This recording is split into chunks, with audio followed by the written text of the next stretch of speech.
ये कहानी शुरू होती है आगरा के पास बसे एक छोटे से गांव से।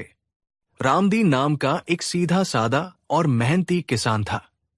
उसकी दुनिया थी उसका छोटा सा परिवार और जमीन का एक टुकड़ा, जिसे वो अपनी जान से भी ज्यादा चाहता था।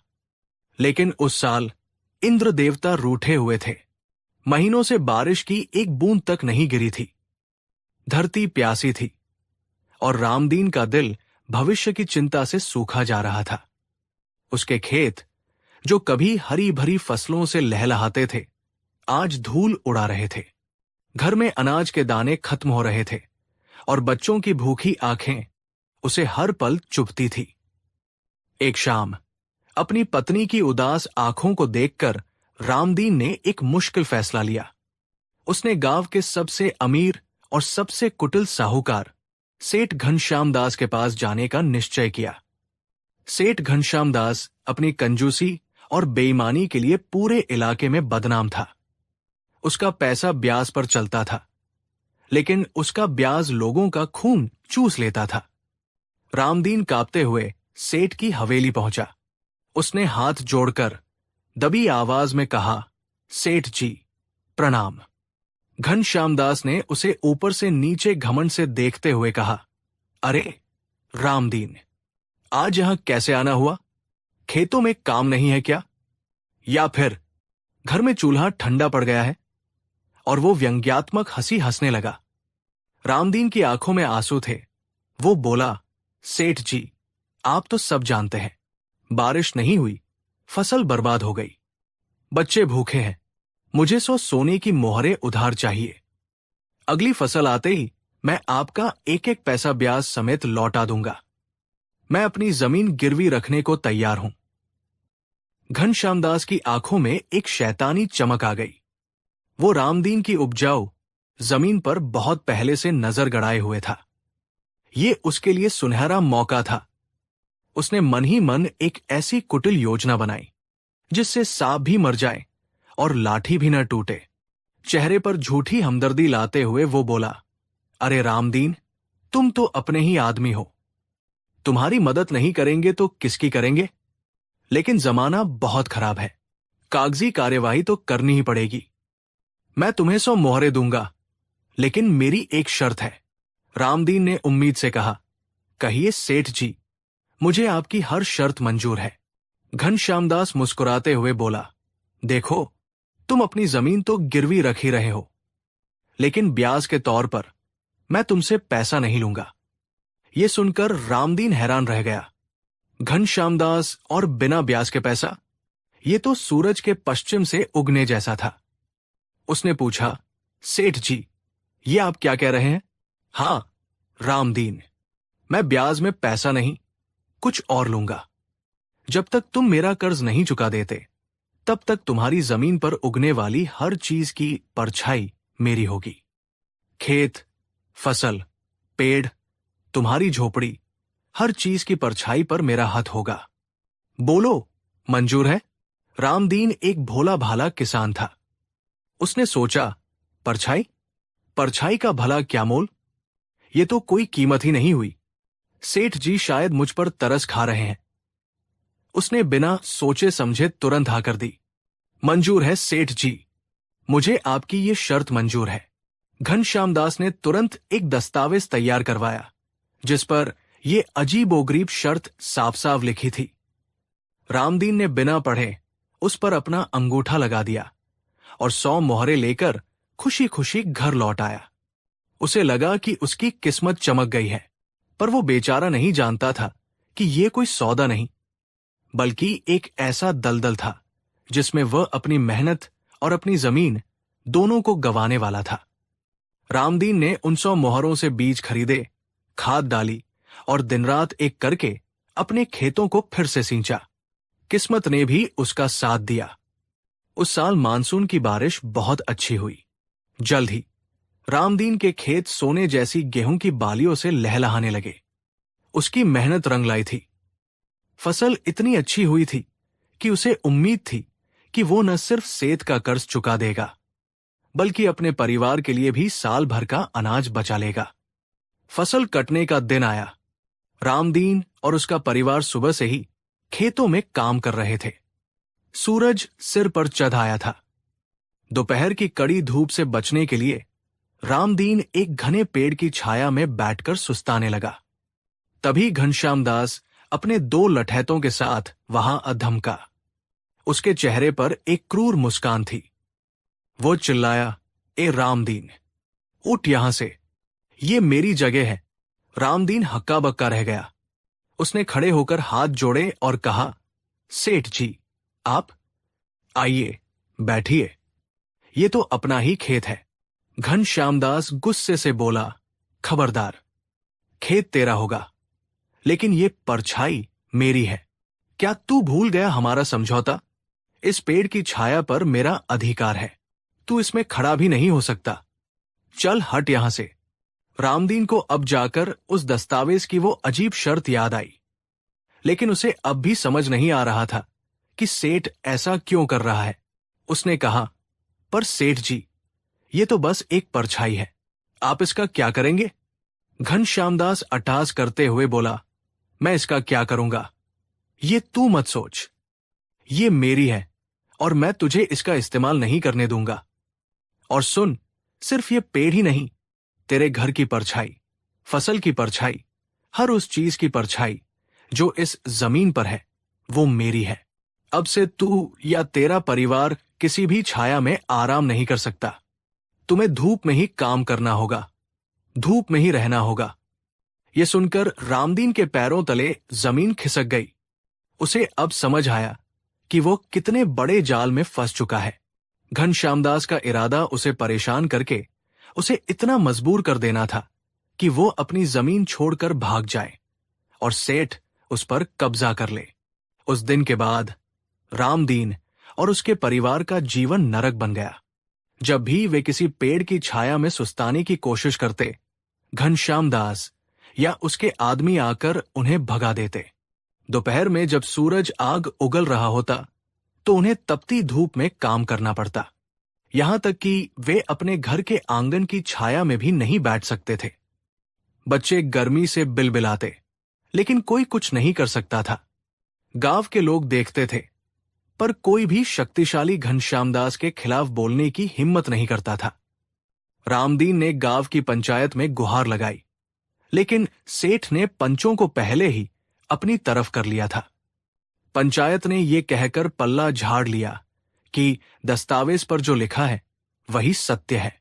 हारकर, थककर और पूरी तरह से टूटकर रामदीन की पत्नी ने उसे एक आखिरी सलाह दी।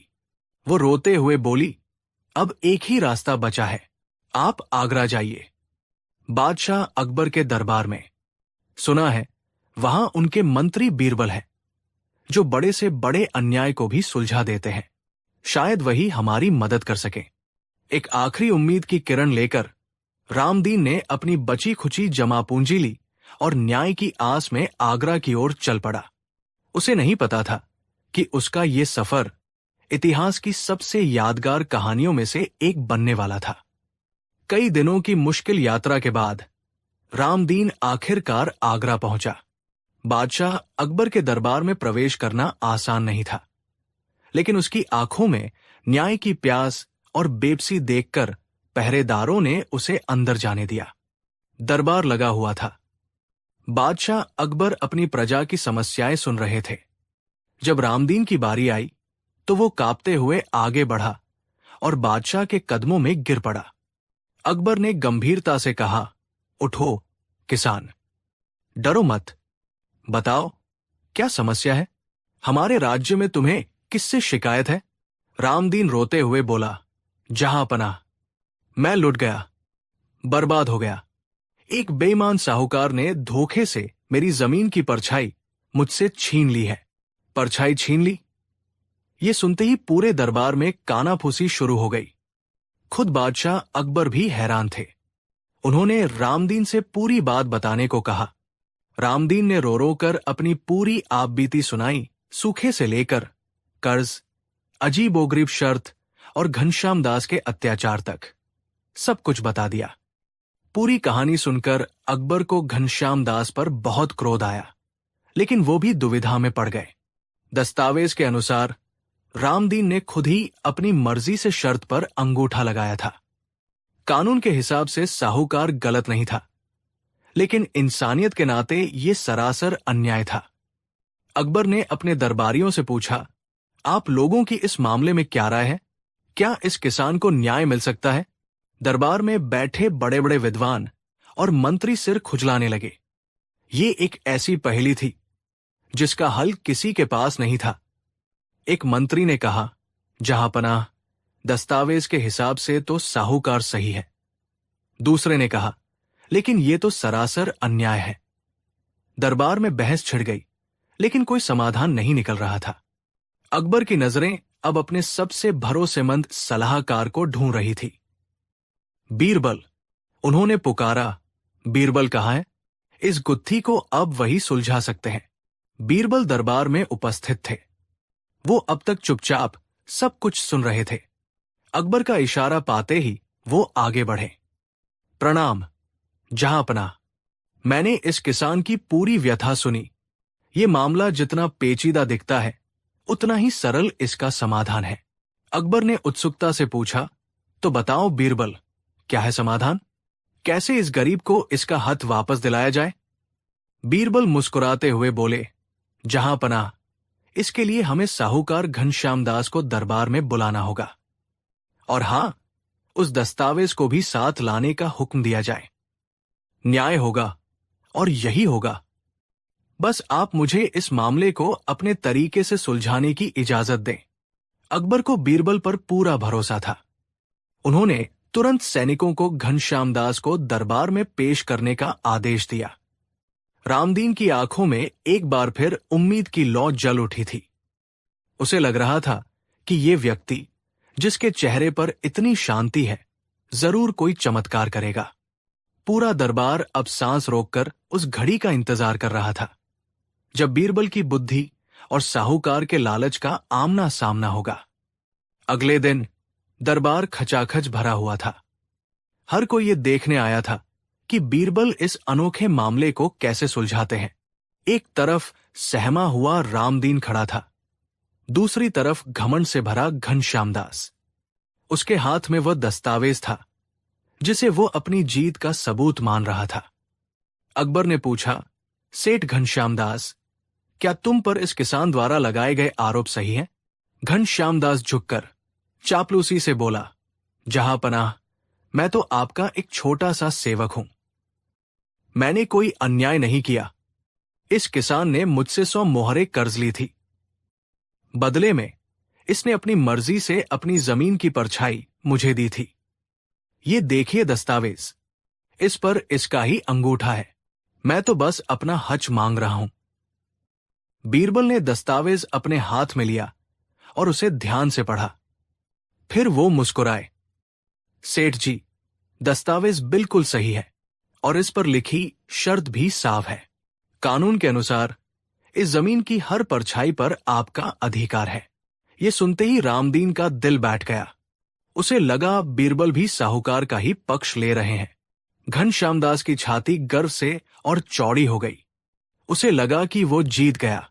उसने कहा, देखा जहांपनाह, आपके सबसे बुद्धिमान मंत्री ने भी मान लिया कि मैं सही हूं। बीरबल ने शांत भाव से कहा, हां सेठ जी, आप बिल्कुल सही हैं। परछाई आपकी है, लेकिन एक बात बताइए, आप मालिक है परछाई के, है ना? घनश्याम दास ने उत्साह से कहा, जी बिल्कुल, मैं ही मालिक हूं। बीरबल बोले, तो फिर एक मालिक होने के नाते आपका एक पर्ज भी बनता है। घनश्याम दास उलझन में पड़ गया। कैसा पर्ज? बीरबल गंभीर होकर बोले, सेठ जी, ये किसान अपनी जमीन पर चलता है, काम करता है, और जब ये चलता है तो इसकी परछाई जमीन पर पड़ती है कि नहीं? हां, पड़ती है, सेठ ने कहा, और जमीन की परछाई के मालिक तो आप है। इसका मतलब ये हुआ कि ये किसान हर रोज आपकी संपत्ति यानी आपकी परछाई पर चलता है, उसे रौंदता है, आपकी निजी संपत्ति का इस्तेमाल करता है। घनश्याम दास को यह सुनकर और भी मजा आने लगा। उसे लगा कि बीरबल उसी के लिए एक और तर्क दे रहे हैं। वो बोला, हाँ, हाँ, बिल्कुल सही कहा आपने। ये हर रोज मेरी संपत्ति को अपने पैरों तले कुचलता है। इसे इसका हर्जाना देना चाहिए। बीरबल मुस्कुराए और अपनी असली चाल चलते हुए बोले, बिल्कुल देना चाहिए, सेठ जी। और इसीलिए जहांपनाह की ओर से मैं ये फैसला सुनाता हूं कि जब भी रामदीन या उसका परिवार आपकी परछाई पर चलेगा, तो वो आपको किराया देगा। हर कदम का एक चांदी का सिक्का। किराया? घनश्याम दास की आंखें चमक उठीं। उसे लगा कि अब तो उसे और भी पैसा मिलेगा। बीरबल ने अपनी बात जारी रखते हुए कहा, लेकिन सेठ जी, कहानी अभी खत्म नहीं हुई है। वो अब घनश्याम दास के करीब गए और उनकी आवाज पैनी हो गई। आप परछाई के मालिक हैं, जमीन के नहीं।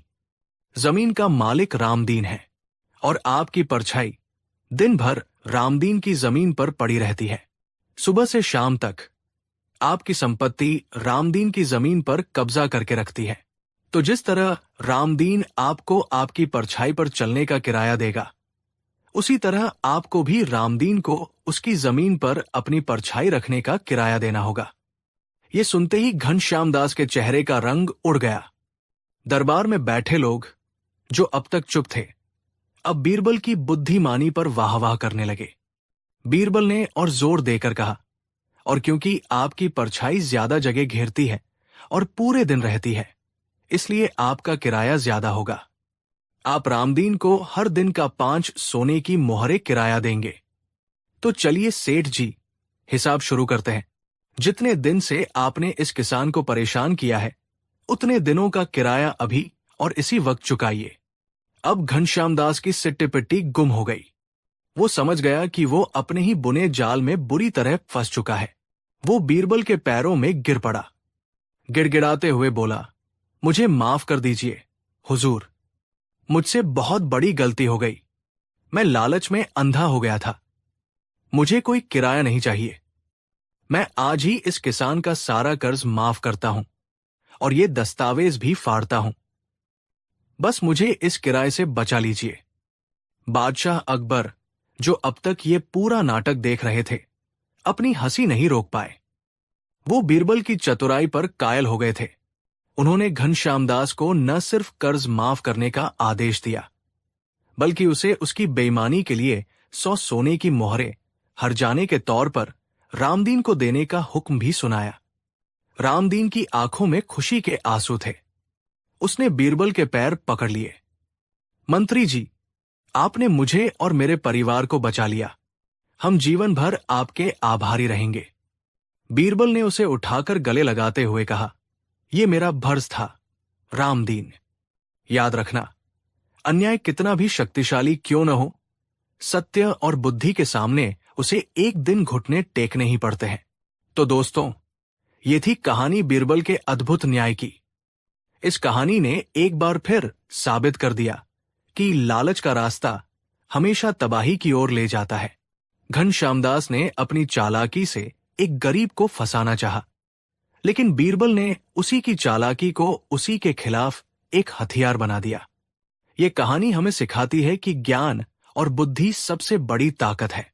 यह हमें यह भी सिखाती है कि हमें कभी किसी की मजबूरी का फायदा नहीं उठाना चाहिए, क्योंकि कर्म का पहिया जब घूमता है तो हर क्रिया की प्रतिक्रिया जरूर मिलती है।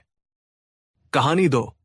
ये कहानी है उस दिन की जब बीरबल के दुश्मनों ने उन्हें नीचा दिखाने के लिए, उन्हें अपमानित करने के लिए, उन्हें भरी सभा में गधा कहकर पुकारा। ये कोई मामूली मजाक नहीं था। ये एक सोची समझी गहरी साजिश थी। एक ऐसा जाल जिसमें बीरबल को फंसाकर हमेशा के लिए उनकी बुद्धि की चमक को फीका कर देना था। लेकिन वे भूल गए थे कि वे किसी साधारण इंसान से नहीं, बल्कि बीरबल से टकरा रहे थे। तो चलिए देखते हैं कि जब बीरबल पर शब्दों का यह सबसे बड़ा हमला हुआ, तो उन्होंने कैसे न सिर्फ खुद को बचाया, बल्कि हमला करने वालों को ही पूरी दुनिया के सामने असली गधा साबित कर दिया। मुगल सल्तनत का दरबार अपनी पूरी शान में चमक रहा था। बादशाह अकबर के नवरत्न अपनी अपनी काबिलियत से सल्तनत की सेवा कर रहे थे, लेकिन इस चमक के पीछे कुछ कोनों में ईर्ष्या का अंधेरा भी पनप रहा था। ये अंधेरा बीरबल के बढ़ते कद, उनकी हाजिर जवाबी और बादशाह के साथ उनकी गहरी दोस्ती से और भी घना होता जा रहा था। दरबारियों का एक गुट था जिसका सरगना था मीर जफर, एक पुराना और अनुभवी मंत्री जो खुद को बीरबल से हर मामले में बेहतर समझता था। उसे लगता था कि बीरबल सिर्फ चापलूसी और मजाक करके बादशाह का दिल जीतता है, जबकि असली योग्यता तो उसके जैसे पुराने वफादारों में है। मीर जफर और उसके साथी अक्सर बीरबल को नीचा दिखाने के मौके ढूंढते रहते थे, लेकिन हर बार बीरबल अपनी बुद्धि से उनके मंसूबों पर पानी फेर देते थे। एक शाम मीर जफर ने अपने कुछ खास साथियों को अपनी हवेली पर बुलाया। माहौल में एक अजीब सी गंभीरता थी। दोस्तों, मीर जफर ने कहा, अब बहुत हुआ। हम रोज इस बीरबल के हाथों जलील होते हैं। बादशाह उसकी हर बात पर वाह वाह करते हैं और हमारी सलाह को नजरअंदाज कर देते हैं। हमें कुछ ऐसा करना होगा जिससे ये हमेशा के लिए बादशाह की नजरों से गिर जाए। एक दरबारी बोला, लेकिन कैसे मीर साहब? हमने हर कोशिश करके देख ली, वो हर जाल को काट देता है। मीर जफर की आंखों में एक कुटिल चमक थी। इस बार हम ऐसा जाल बिछाएंगे जिसे वो काट नहीं पाएगा। हम उसे सीधा निशाना नहीं बनाएंगे। हम एक खेल खेलेंगे, एक ऐसा खेल जो देखने में तो मनोरंजन लगेगा, लेकिन असल में वो बीरबल के लिए एक अपमान का फंदा होगा। सब उत्सुकता से सुनने लगे। मीर जफर ने अपनी योजना बताई। हम कल दरबार में बादशाह के सामने एक खेल का प्रस्ताव रखेंगे। खेल का नाम होगा गुणों का दर्पण। इस खेल में हर दरबारी दूसरे दरबारी के गुणों को देखकर उसकी तुलना किसी जानवर से करेगा। जैसे कोई शेर की तरह बहादुर है तो कोई लोमड़ी की तरह चालाक। ये खेल बादशाह को जरूर पसंद आएगा, क्योंकि उन्हें ऐसी बौद्धिक चीजें अच्छी लगती हैं। एक साथी ने पूछा, लेकिन इससे बीरबल कैसे फंसेगा? मीर जफर मुस्कुराया, फंसेगा। जब बीरबल की बारी आएगी तो हम सब मिलकर उसकी तुलना एक गधे से करेंगे, और हम इसका कारण भी ऐसा बताएंगे कि बादशाह भी इनकार नहीं कर पाएंगे। हम कहेंगे कि गधा मेहनत का प्रतीक है, वो अपने मालिक का बोझ बिना शिकायत उठाए चलता है, वो स्वामी भक्त होता है।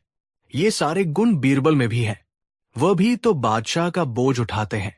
हमारी बात में तर्क होगा, इसलिए बादशाह हमें रोक नहीं पाएंगे। और एक बार जब पूरी सभा के सामने उसे गधा कह दिया जाएगा तो उसका सारा मान सम्मान मिट्टी में मिल जाएगा।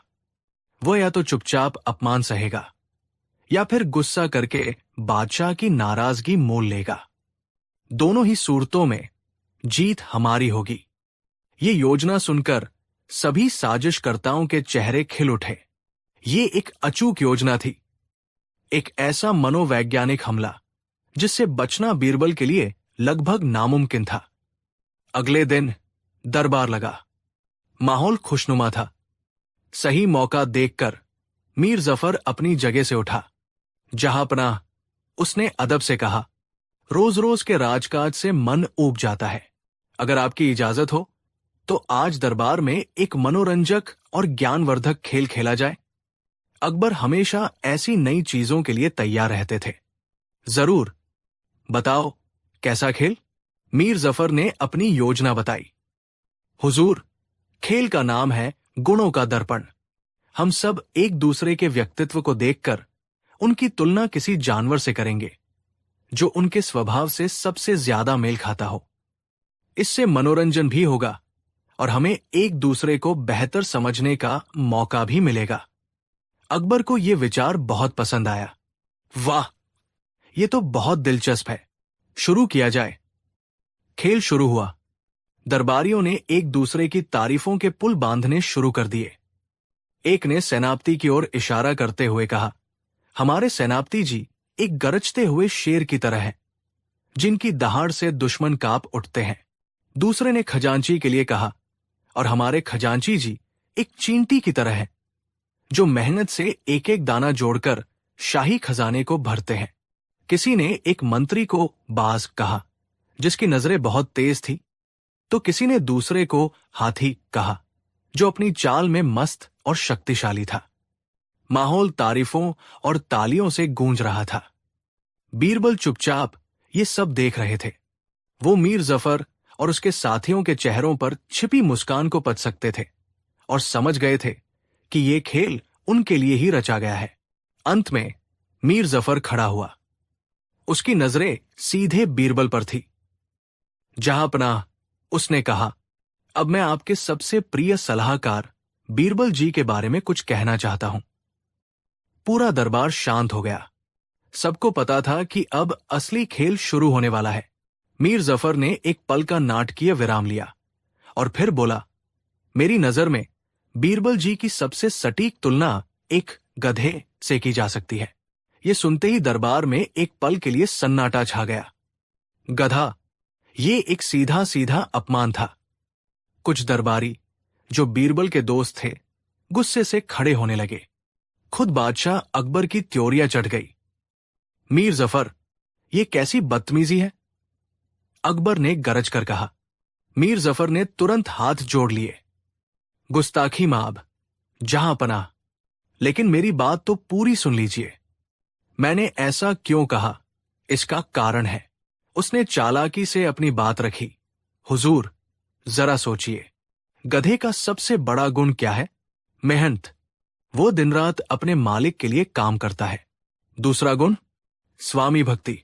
वो बिना किसी सवाल के अपने मालिक का हर बोझ उठाता है। तीसरा गुण, सहनशीलता। वो हर परिस्थिति में शांत रहता है। अब आप ही बताइए, क्या ये सारे गुण बीरबल जी में नहीं है? क्या वो आपके लिए दिन रात मेहनत नहीं करते? क्या वो सल्तनत का हर बोझ अपने कंधों पर नहीं उठाते? क्या वो हर मुश्किल में शांत रहकर आपकी सेवा नहीं करते? मैंने तो उनके गुणों की प्रशंसा की है, जहांपनाह। अब अकबर भी सोच में पड़ गए। मीर जफर ने बात को इस तरह घुमाया था कि वो अपमान होते हुए भी प्रशंसा लग रही थी। वो उसे सजा भी नहीं दे सकते थे। मीर जफर के साथियों ने भी हां में हां मिलाई। हां हुजूर, मीर साहब ने बिल्कुल सही कहा। बीरबल जी तो मेहनत की मिसाल है। अब सबकी नजरें बीरबल पर थी। उनका चेहरा लाल हो चुका था, या वो गुस्से से कांप रहे थे? नहीं, बीरबल के चेहरे पर न गुस्सा था, न अपमान का भाव। उनके होठों पर एक बहुत ही रहस्यमयी मुस्कान थी। बीरबल अपनी जगह से उठे। उन्होंने मीर जफर को ऐसे देखा जैसे वो उसकी तारीफ कर रहे हों। मीर जफर साहब, बीरबल ने बड़ी शांति से कहा, मैं आपकी पारखी नजर की दाद देता हूं। आज तक दरबार में किसी ने मुझे इतनी गहराई से नहीं समझा जितना आपने समझा है। आपने मुझे बिल्कुल सही पहचाना है। ये सुनते ही मीर जफर और उसके साथी हैरान रह गए। ये क्या? बीरबल ने अपमान स्वीकार कर लिया? उन्हें लगा शायद बीरबल ने डर के मारे हार मान ली है। वे मन ही मन अपनी जीत पर इतराने लगे। बीरबल ने अपनी बात जारी रखी। जी हां, जहांपनाह, मैं मानता हूं कि मैं एक गधा हूं। अब तो पूरे दरबार में कानाफूसी शुरू हो गई। बादशाह अकबर भी हैरान थे कि बीरबल ये क्या कह रहे हैं, लेकिन बीरबल रुके नहीं। उन्होंने एक नाटकीय अंदाज में कहा, लेकिन मैं कोई साधारण मामूली गधा नहीं हूं जिसे आप सड़कों पर देखते हैं। सबकी उत्सुकता बढ़ गई। बीरबल ने अपनी आवाज में एक रहस्य घोलते हुए कहा, मैं एक बहुत ही विशेष नस्ल का, एक बहुत ही दुर्लभ प्रजाति का गधा हूं। हम जैसे गधे सदियों में एक बार पैदा होते हैं। हमारी बुद्धि और समझ आम इंसानों से भी ज्यादा होती है। मीर जफर ने हंसते हुए कहा, अच्छा, तो क्या खासियत है तुम्हारी इस विशेष नस्ल में? उसे लगा कि बीरबल अब कहानियां गढ़ रहे हैं। अब बीरबल ने अपना तुरुप का इक्का फेंका। उन्होंने कहा, हमारी सबसे बड़ी खासियत और हमारी सबसे बड़ी पहचान यह है कि हमें पहचान भी सिर्फ हमारे ही जैसे दूसरे गधे सकते हैं। एक पल, दो पल, तीन पल, दरबार में गहरा सन्नाटा छा गया। लोग बीरबल के कहे वाक्य का मतलब समझने की कोशिश कर रहे थे। और फिर जैसे ही मतलब समझ में आया, एक दरबारी अपनी हंसी नहीं रोक पाया। फिर दूसरा, फिर तीसरा, और देखते ही देखते पूरा का पूरा दरबार, यहां तक कि खुद बादशाह अकबर भी जोर जोर से ठहाके लगाकर हंसने लगे। हंसी का ऐसा फव्वारा छूटा कि दरबार की दीवारें भी हिलने लगी। अब असली तस्वीर शीशे की तरह साफ थी।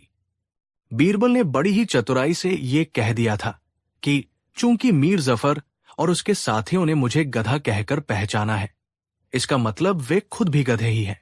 उन्होंने अपमान को स्वीकार नहीं किया था, बल्कि उसे एक शीशे की तरह वापस अपने दुश्मनों की तरफ मोड़ दिया था। उन्होंने एक ऐसा तर्क दिया था जिसे कोई काट नहीं सकता था। उन्होंने मीर जफर की पारखी नजर की तारीफ करके उसी की नजर से उसे और उसके साथियों को गधा साबित कर दिया था। मीर जफर और उसके साथियों के चेहरे का रंग उड़ गया था। जो चेहरे कुछ देर पहले जीत की खुशी से चमक रहे थे, अब वे शर्म, अपमान और गुस्से से लाल हो चुके थे। वे समझ गए थे कि वे बीरबल को फंसाने चले थे, लेकिन अपने ही बिछाए जाल में बुरी तरह फंस गए हैं। उनका अपना ही खेल, उनका अपना ही हथियार अब उन्हीं पर उल्टा पड़ चुका था। वे भरी सभा में खुद को गधा साबित करवा बैठे थे। बादशाह अकबर हंसते हंसते लोटपोट हो रहे थे। उन्होंने अपनी जिंदगी में इतना मजेदार और बुद्धिमानी भरा जवाब नहीं सुना था। जब उनकी हंसी कुछ थमी तो उन्होंने मीर जफर की ओर देखा, जो सिर झुकाए खड़ा था। क्यों मीर जफर? अकबर ने अपनी हंसी रोकते हुए कहा। अब कुछ और कहना है तुम्हें अपनी प्रजाति के बारे में? मीर जफर और उसके साथी शर्म से पानी पानी हो गए। उनके पास कहने के लिए एक शब्द भी नहीं था। अकबर ने बीरबल की पीठ थपथपाई। मान गए बीरबल, तुम सच में लाजवाब हो। तुमने आज ये साबित कर दिया कि बुद्धिमान व्यक्ति अपमान को भी सम्मान में बदल सकता है। तुमने न सिर्फ अपनी इज्जत बचाई, बल्कि इन नासमझों को ऐसा सबक सिखाया है जिसे ये जिंदगी भर नहीं भूलेंगे। बादशाह ने मीर जफर और उसके साथियों को उनकी इस ओछी हरकत के लिए कड़ी फटकार लगाई और उन्हें दरबार से कुछ दिनों के लिए निलंबित कर दिया। तो दोस्तों, ये थी कहानी उस दिन की जब बीरबल ने अपनी अद्वितीय बुद्धि से न सिर्फ खुद को गधा साबित होने से बचाया, बल्कि अपने दुश्मनों को ही आईना दिखा दिया। ये कहानी हमें एक बहुत बड़ी सीख देती है। जीवन में कई बार लोग आपको शब्दों से, तानों से या अपमान से नीचा दिखाने की कोशिश करेंगे। ऐसे में गुस्सा करना या निराश होना एक आसान रास्ता है, लेकिन असली जीत तब होती है जब आप अपने दिमाग का इस्तेमाल करते हैं, जब आप सामने वाले की नकारात्मकता को ही उसकी हार का हथियार बना देते हैं। बीरबल ने हमें सिखाया कि सबसे बड़ा हथियार शारीरिक बल नहीं, बल्कि मानसिक बल और हाजिर जवाबी है। उन्होंने ये भी दिखाया कि किसी भी परिस्थिति को अपने पक्ष में कैसे मोड़ा जा सकता है। आपको बीरबल का ये जवाब कैसा लगा? क्या आपके पास भी कोई ऐसा अनुभव है जहां आपने अपनी बुद्धि से किसी मुश्किल स्थिति को संभाला हो? हमें कमेंट सेक्शन में जरूर बताइए। कहानी 3। ये उन दिनों की बात है जब मुगल सल्तनत का सूरज पूरी दुनिया में चमक रहा था। बादशाह अकबर एक के बाद एक सफलताएं हासिल कर रहे थे और उनका खजाना भी भरा हुआ था। ऐसे ही एक दिन दरबार लगा हुआ था और बादशाह बहुत ही अच्छे मूड में थे। उन्होंने हाल ही में एक मुश्किल मामले को बड़ी ही चतुराई से सुलझाया था और अपनी इस कामयाबी पर फूले नहीं समा रहे थे। दरबारियों, अकबर ने अपनी गूंजती हुई आवाज में कहा, आज हमें यह एहसास हो रहा है कि ईश्वर ने हमें सिर्फ सल्तनत ही नहीं, बल्कि एक तेज दिमाग भी बख्शा है। हमें लगता है कि इस पूरी दुनिया में कोई ऐसा व्यक्ति नहीं है जो हमें धोखा दे सके या हमें मूर्ख बना सके। दरबारी तुरंत चापलूसी में लग गए। बिल्कुल जहांपना, आपकी बुद्धि का कोई सानी नहीं। आप तो अक्ल के बादशाह हैं, हुजूर। अकबर की नजरें बीरबल पर पड़ी, जो हमेशा की तरह शांत खड़े मंद मंद मुस्कुरा रहे थे। अकबर को उनकी ये खामोश मुस्कान थोड़ी अखरी। क्यों बीरबल? अकबर ने कहा, तुम चुप क्यों हो? क्या तुम हमारी बात से सहमत नहीं हो? क्या तुम्हें लगता है कि कोई हमें बेवकूफ बना सकता है? बीरबल ने अदब से सिर झुकाया। जहांपना, आप यकीनन इस सल्तनत के सबसे बुद्धिमान व्यक्ति हैं, लेकिन इंसान चाहे कितना भी बुद्धिमान क्यों न हो, वो कभी न कभी चूक कर ही जाता है। हालात और परिस्थितियां किसी को भी मूर्ख बना सकती है। अकबर को यह सुनकर गुस्सा आ गया। ये उनके घमंड पर सीधी चोट थी। हालात, परिस्थितियां? बीरबल, तुम कहना क्या चाहते हो? क्या तुम हमें मूर्ख बना सकते हो? ये एक सीधी चुनौती थी। दरबार में सन्नाटा छा गया। बीरबल के दुश्मन मन ही मन खुश हो रहे थे। उन्हें लगा, आज बीरबल फंस गया। अगर वो न कहता है तो ये बादशाह की तौहीन होगी, और अगर ना कहता है तो वो अपनी ही बात से मुकर जाएगा। बीरबल ने एक पल सोचा और फिर बड़ी ही चतुराई से जवाब दिया, मैं आपको मूर्ख बनाने की जुर्रत कैसे कर सकता हूं? जहांपना, मैं तो आपका सेवक हूं। लेकिन हां, अगर आप खुद मूर्ख बनना चाहें तो दुनिया की कोई ताकत आपको रोक नहीं सकती। ये जवाब सुनकर अकबर और भी चिढ़ गए। हम क्यों मूर्ख बनना चाहेंगे? बीरबल, बातें मत घुमाओ। हम तुम्हें चुनौती देते हैं। अगर तुम में हिम्मत है तो हमें बेवकूफ बनाकर दिखाओ। अगर तुम कामयाब हो गए तो हम तुम्हें 10,000 सोने की मोहरें इनाम में देंगे, और अगर नाकाम हुए तो तुम्हें 6 महीने के लिए देश निकाला दे दिया जाएगा। अब ये एक बहुत बड़ा दाव था। बीरबल का पूरा करियर और उनकी इज्जत दाव पर लग चुकी थी। बीरबल ने चुनौती स्वीकार कर ली। मंजूर है जहांपना, लेकिन मेरी एक शर्त है। आप इस चुनौती के बारे में किसी को नहीं बताएंगे, और जब मैं अपना काम कर रहा होऊंगा तो आप मुझ पर कोई सवाल नहीं उठाएंगे। अकबर ने हंसते हुए कहा, मंजूर है।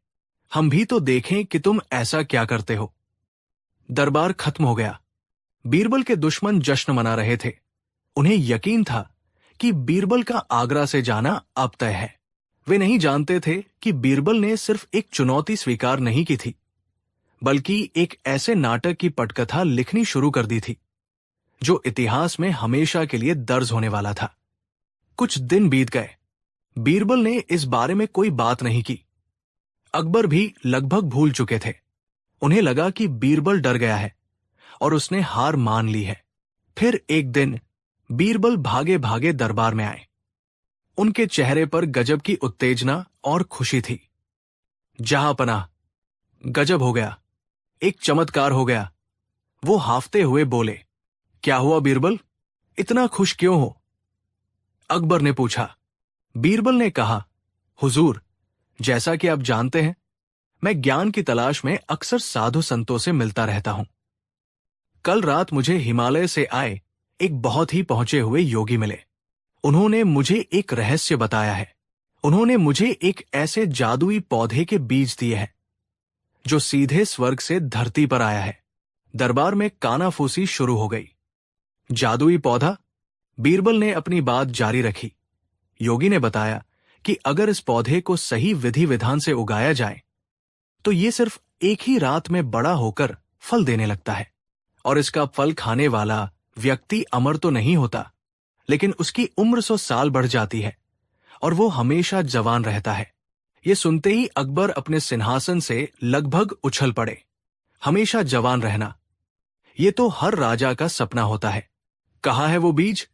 लाओ, हम उसे शाही बगीचे में उगवाएंगे। अकबर ने उत्सुकता से कहा। अब बीरबल ने अपना असली जाल बिछाना शुरू किया। उन्होंने दुखी चेहरा बनाकर कहा, जहांपनाह, यही तो मुश्किल है। उस योगी ने बताया कि इस पौधे को उगाने की एक बहुत ही कठिन शर्त है। कैसी शर्त? बीरबल ने कहा, इस पौधे को सिर्फ वही इंसान उगा सकता है जिसने अपने पूरे जीवन में कभी कोई पाप न किया हो, कभी कोई गलती न की हो, और जो पूरी तरह से निष्पाप और पवित्र हो। अगर किसी ऐसे व्यक्ति ने इसे छू भी लिया जिसके मन में खोट हो या जिसने कभी कोई गुनाह किया हो, तो ये बीज उसी पल जलकर राख हो जाएगा। ये सुनकर दरबार में सन्नाटा छा गया। ऐसा कौन इंसान हो सकता है जिसने जीवन में कभी कोई गलती न की हो?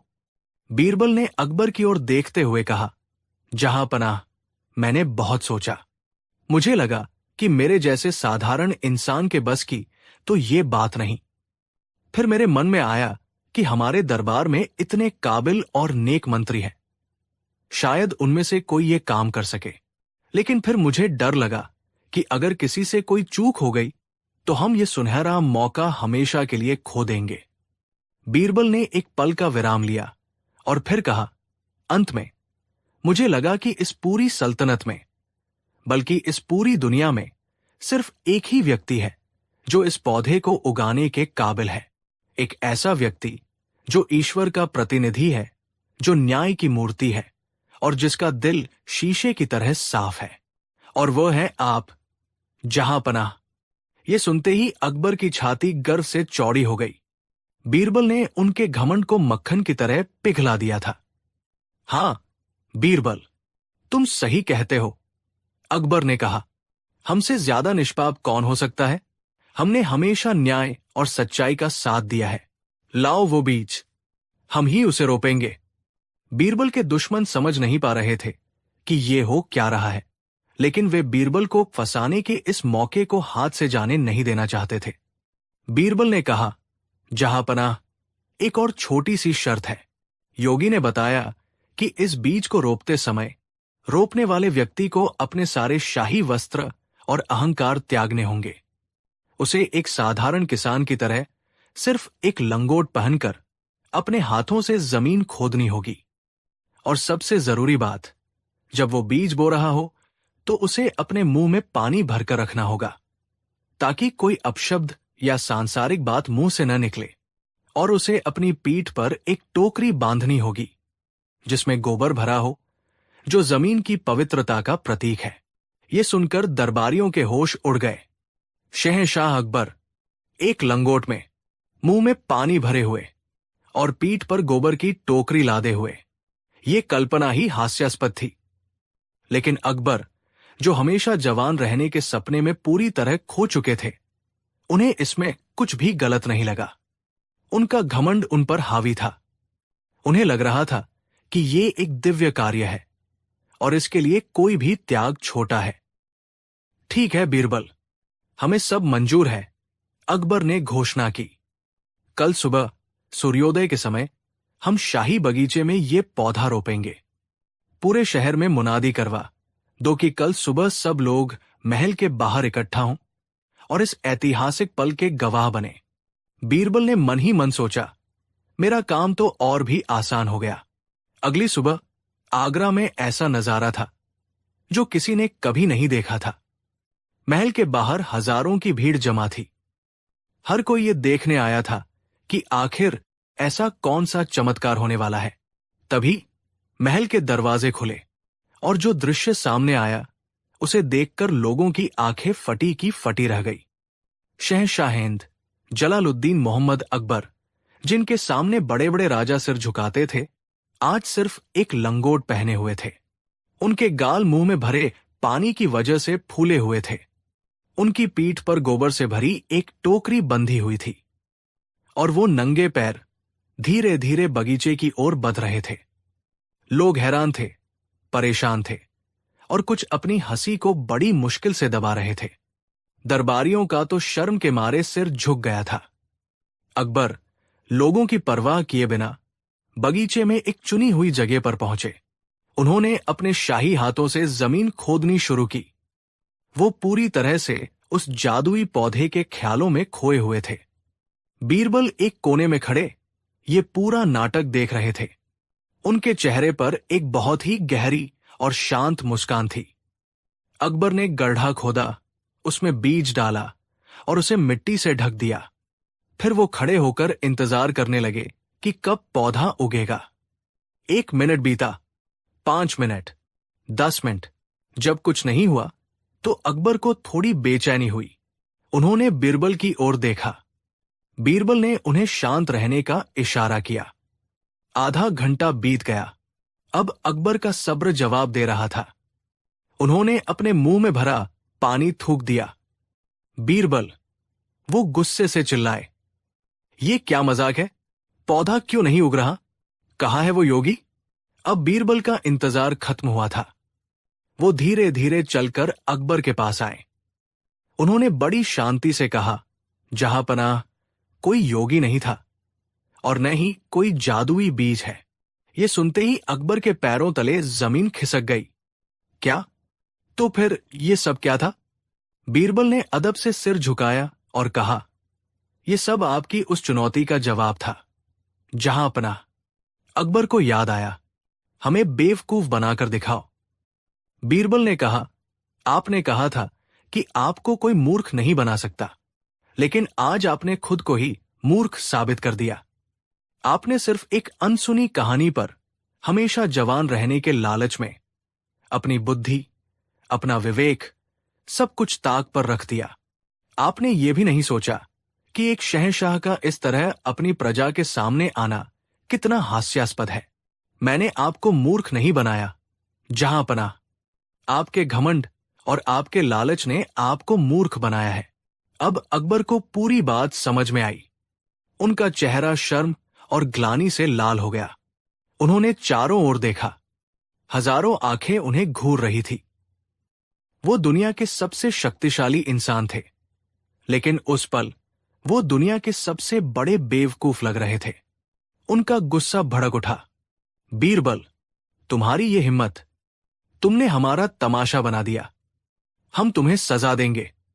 बीरबल ने कहा, आप मुझे जो चाहें सजा दे सकते हैं, जहां पना।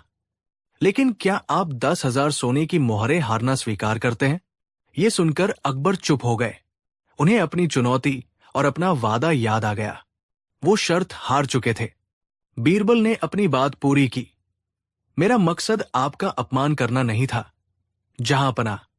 मेरा मकसद सिर्फ आपको यह दिखाना था कि इंसान चाहे कितना भी बड़ा क्यों न हो जाए, उसे कभी ये नहीं भूलना चाहिए कि वो गलतियां कर सकता है। घमंड और लालच बुद्धि के सबसे बड़े दुश्मन हैं।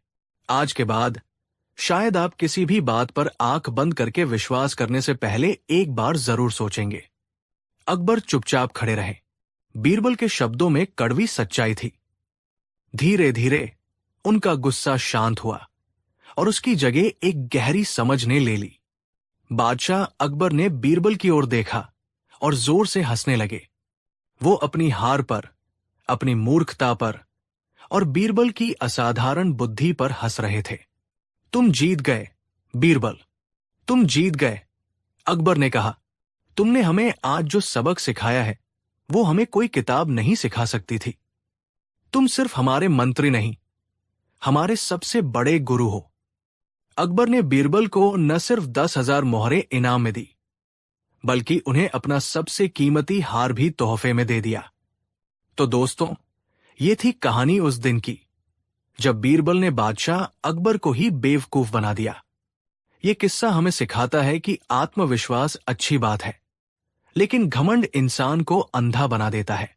ये हमें यह भी सिखाता है कि लालच में आकर हमें कभी भी अपनी सोचने समझने की शक्ति को नहीं खोना चाहिए। बीरबल ने यह साबित कर दिया कि सबसे बड़ा मजाक वो होता है जिसके अंत में एक गहरा सबक छिपा हो। आपको यह मजेदार कहानी कैसी लगी? क्या बीरबल ने जो किया वो सही था? हमें कमेंट्स में अपनी राय जरूर बताइए। कहानी 4। आगरा शहर अपनी पूरी शानो शौकत के साथ धड़क रहा था। इसके मुख्य बाजार में एक से बढ़कर एक दुकानें थी, लेकिन एक दुकान ऐसी थी जिसके सामने से गुजरने वाला हर व्यक्ति एक पल के लिए ठहर जाता था। यह दुकान थी सेठ हीरालाल की। हीरालाल आगरा का सबसे प्रसिद्ध इत्र विक्रेता था। उसकी दुकान में कन्नौज के गुलाब, मैसूर के चंदन, ईरान के ऊद और न जाने कहां से लाए गए फूलों और जड़ी बूटियों से तैयार किए गए इत्र की शीशियां सजी रहती थी। उसकी दुकान से उठने वाली महक पूरे बाजार को सुगंधित कर देती थी। हीरालाल जितना अपनी कला में माहिर था, उतना ही वो घमंडी और लालची भी था। उसे लगता था कि उसकी बनाई हर खुशबू दुनिया की सबसे कीमती चीज है और हर कोई उसे खरीदने की हैसियत नहीं रखता। वो गरीबों को अपनी दुकान के पास फटकने भी नहीं देता था। उसी शहर में एक गरीब लकड़हारा रहता था जिसका नाम था भोला। जैसा नाम वैसा ही उसका स्वभाव। भोला दिन भर जंगल में लकड़ियां काटता और शाम को उन्हें बाजार में बेचकर जो कुछ भी कमाता उसी से अपने छोटे से परिवार का पेट पालता था। उसकी जिंदगी में कोई शौक या विलासिता नहीं थी, सिवाय एक छोटी सी आदत के। हर शाम अपना काम खत्म करने के बाद घर लौटते समय भोला जानबूझकर सेठ हीरालाल की दुकान के सामने से गुजरता था। वो दुकान के बाहर कुछ दूरी पर खड़ा हो जाता, अपनी आंखें बंद करता और एक लंबी गहरी सांस लेता। दुकान से आती इत्र की मनमोहक खुशबू जब उसकी सांसों में भर जाती तो उसके चेहरे पर एक सुकून भरी मुस्कान तैर जाती। दिन भर की थकान, मेहनत और पसीना उस एक पल की खुशबू से जैसे धुल जाता था। उसे ऐसा महसूस होता मानो वो किसी फूलों के बाग में पहुंच गया हो। ये उसके लिए दिन का सबसे खूबसूरत पल था। वो न तो दुकान के अंदर जाता, न ही किसी चीज को छूता, बस दूर से ही उस दिव्य सुगंध का आनंद लेता और अपने रास्ते चल देता। शुरू में सेठ हीरालाल ने इस पर ध्यान नहीं दिया, लेकिन जब ये भोला का रोज का नियम बन गया तो हीरालाल की त्योरियां चढ़ गई। उसे ये बात खलने लगी। एक दिन उसने अपने नौकर से पूछा, ये कंगाल आदमी रोज यहां आकर क्या करता है? नौकर ने कहा, सेठ जी, ये बस खड़ा होकर आपके इत्र की खुशबू लेता है और चला जाता है। ये सुनकर हीरालाल का पारा चढ़ गया। खुशबू लेता है? मुफ्त में? मेरी मेहनत से बनाए गए कीमती इत्र की आत्मा को ये अपनी गंदी सांसों में भरता है और बिना एक कौड़ी दिए चला जाता है। ये तो सरासर चोरी है। अगले दिन जब भोला अपनी आदत के अनुसार दुकान के पास आकर रुका, हीरालाल गुस्से में बाहर निकला। ए, रुक! वो चिल्लाया। भोला डर गया। उसने हाथ जोड़कर कहा, क्या हुआ सेठ जी? मुझसे कोई गलती हो गई क्या? हीरालाल ने उसे घूरते हुए कहा, गलती? तू रोज यहां आकर मेरे इत्र की खुशबू चुराता है। क्या तुझे पता है कि इस खुशबू को बनाने में कितनी मेहनत और पैसा लगता है? ये कोई खैरात नहीं है जो तू रोज मुफ्त में लूटने चला आता है। भोला हक्का बक्का रह गया। चुराता हूं? सेठ जी, मैं तो बस दूर खड़ा होकर हवा में फैली महक को सूंघता हूं। इसमें चोरी कैसी? चोरी नहीं तो और क्या है? हीरालाल गरजा। इत्र का असली मजा तो उसकी खुशबू में ही है। तू उसे सूंघकर उसका आनंद ले लेता है, जिससे मेरे इत्र का असर कम हो जाता है। आज से अगर तू इस दुकान के आसपास भी दिखा तो अच्छा नहीं होगा। भोला उदास मन से वहां से चला गया।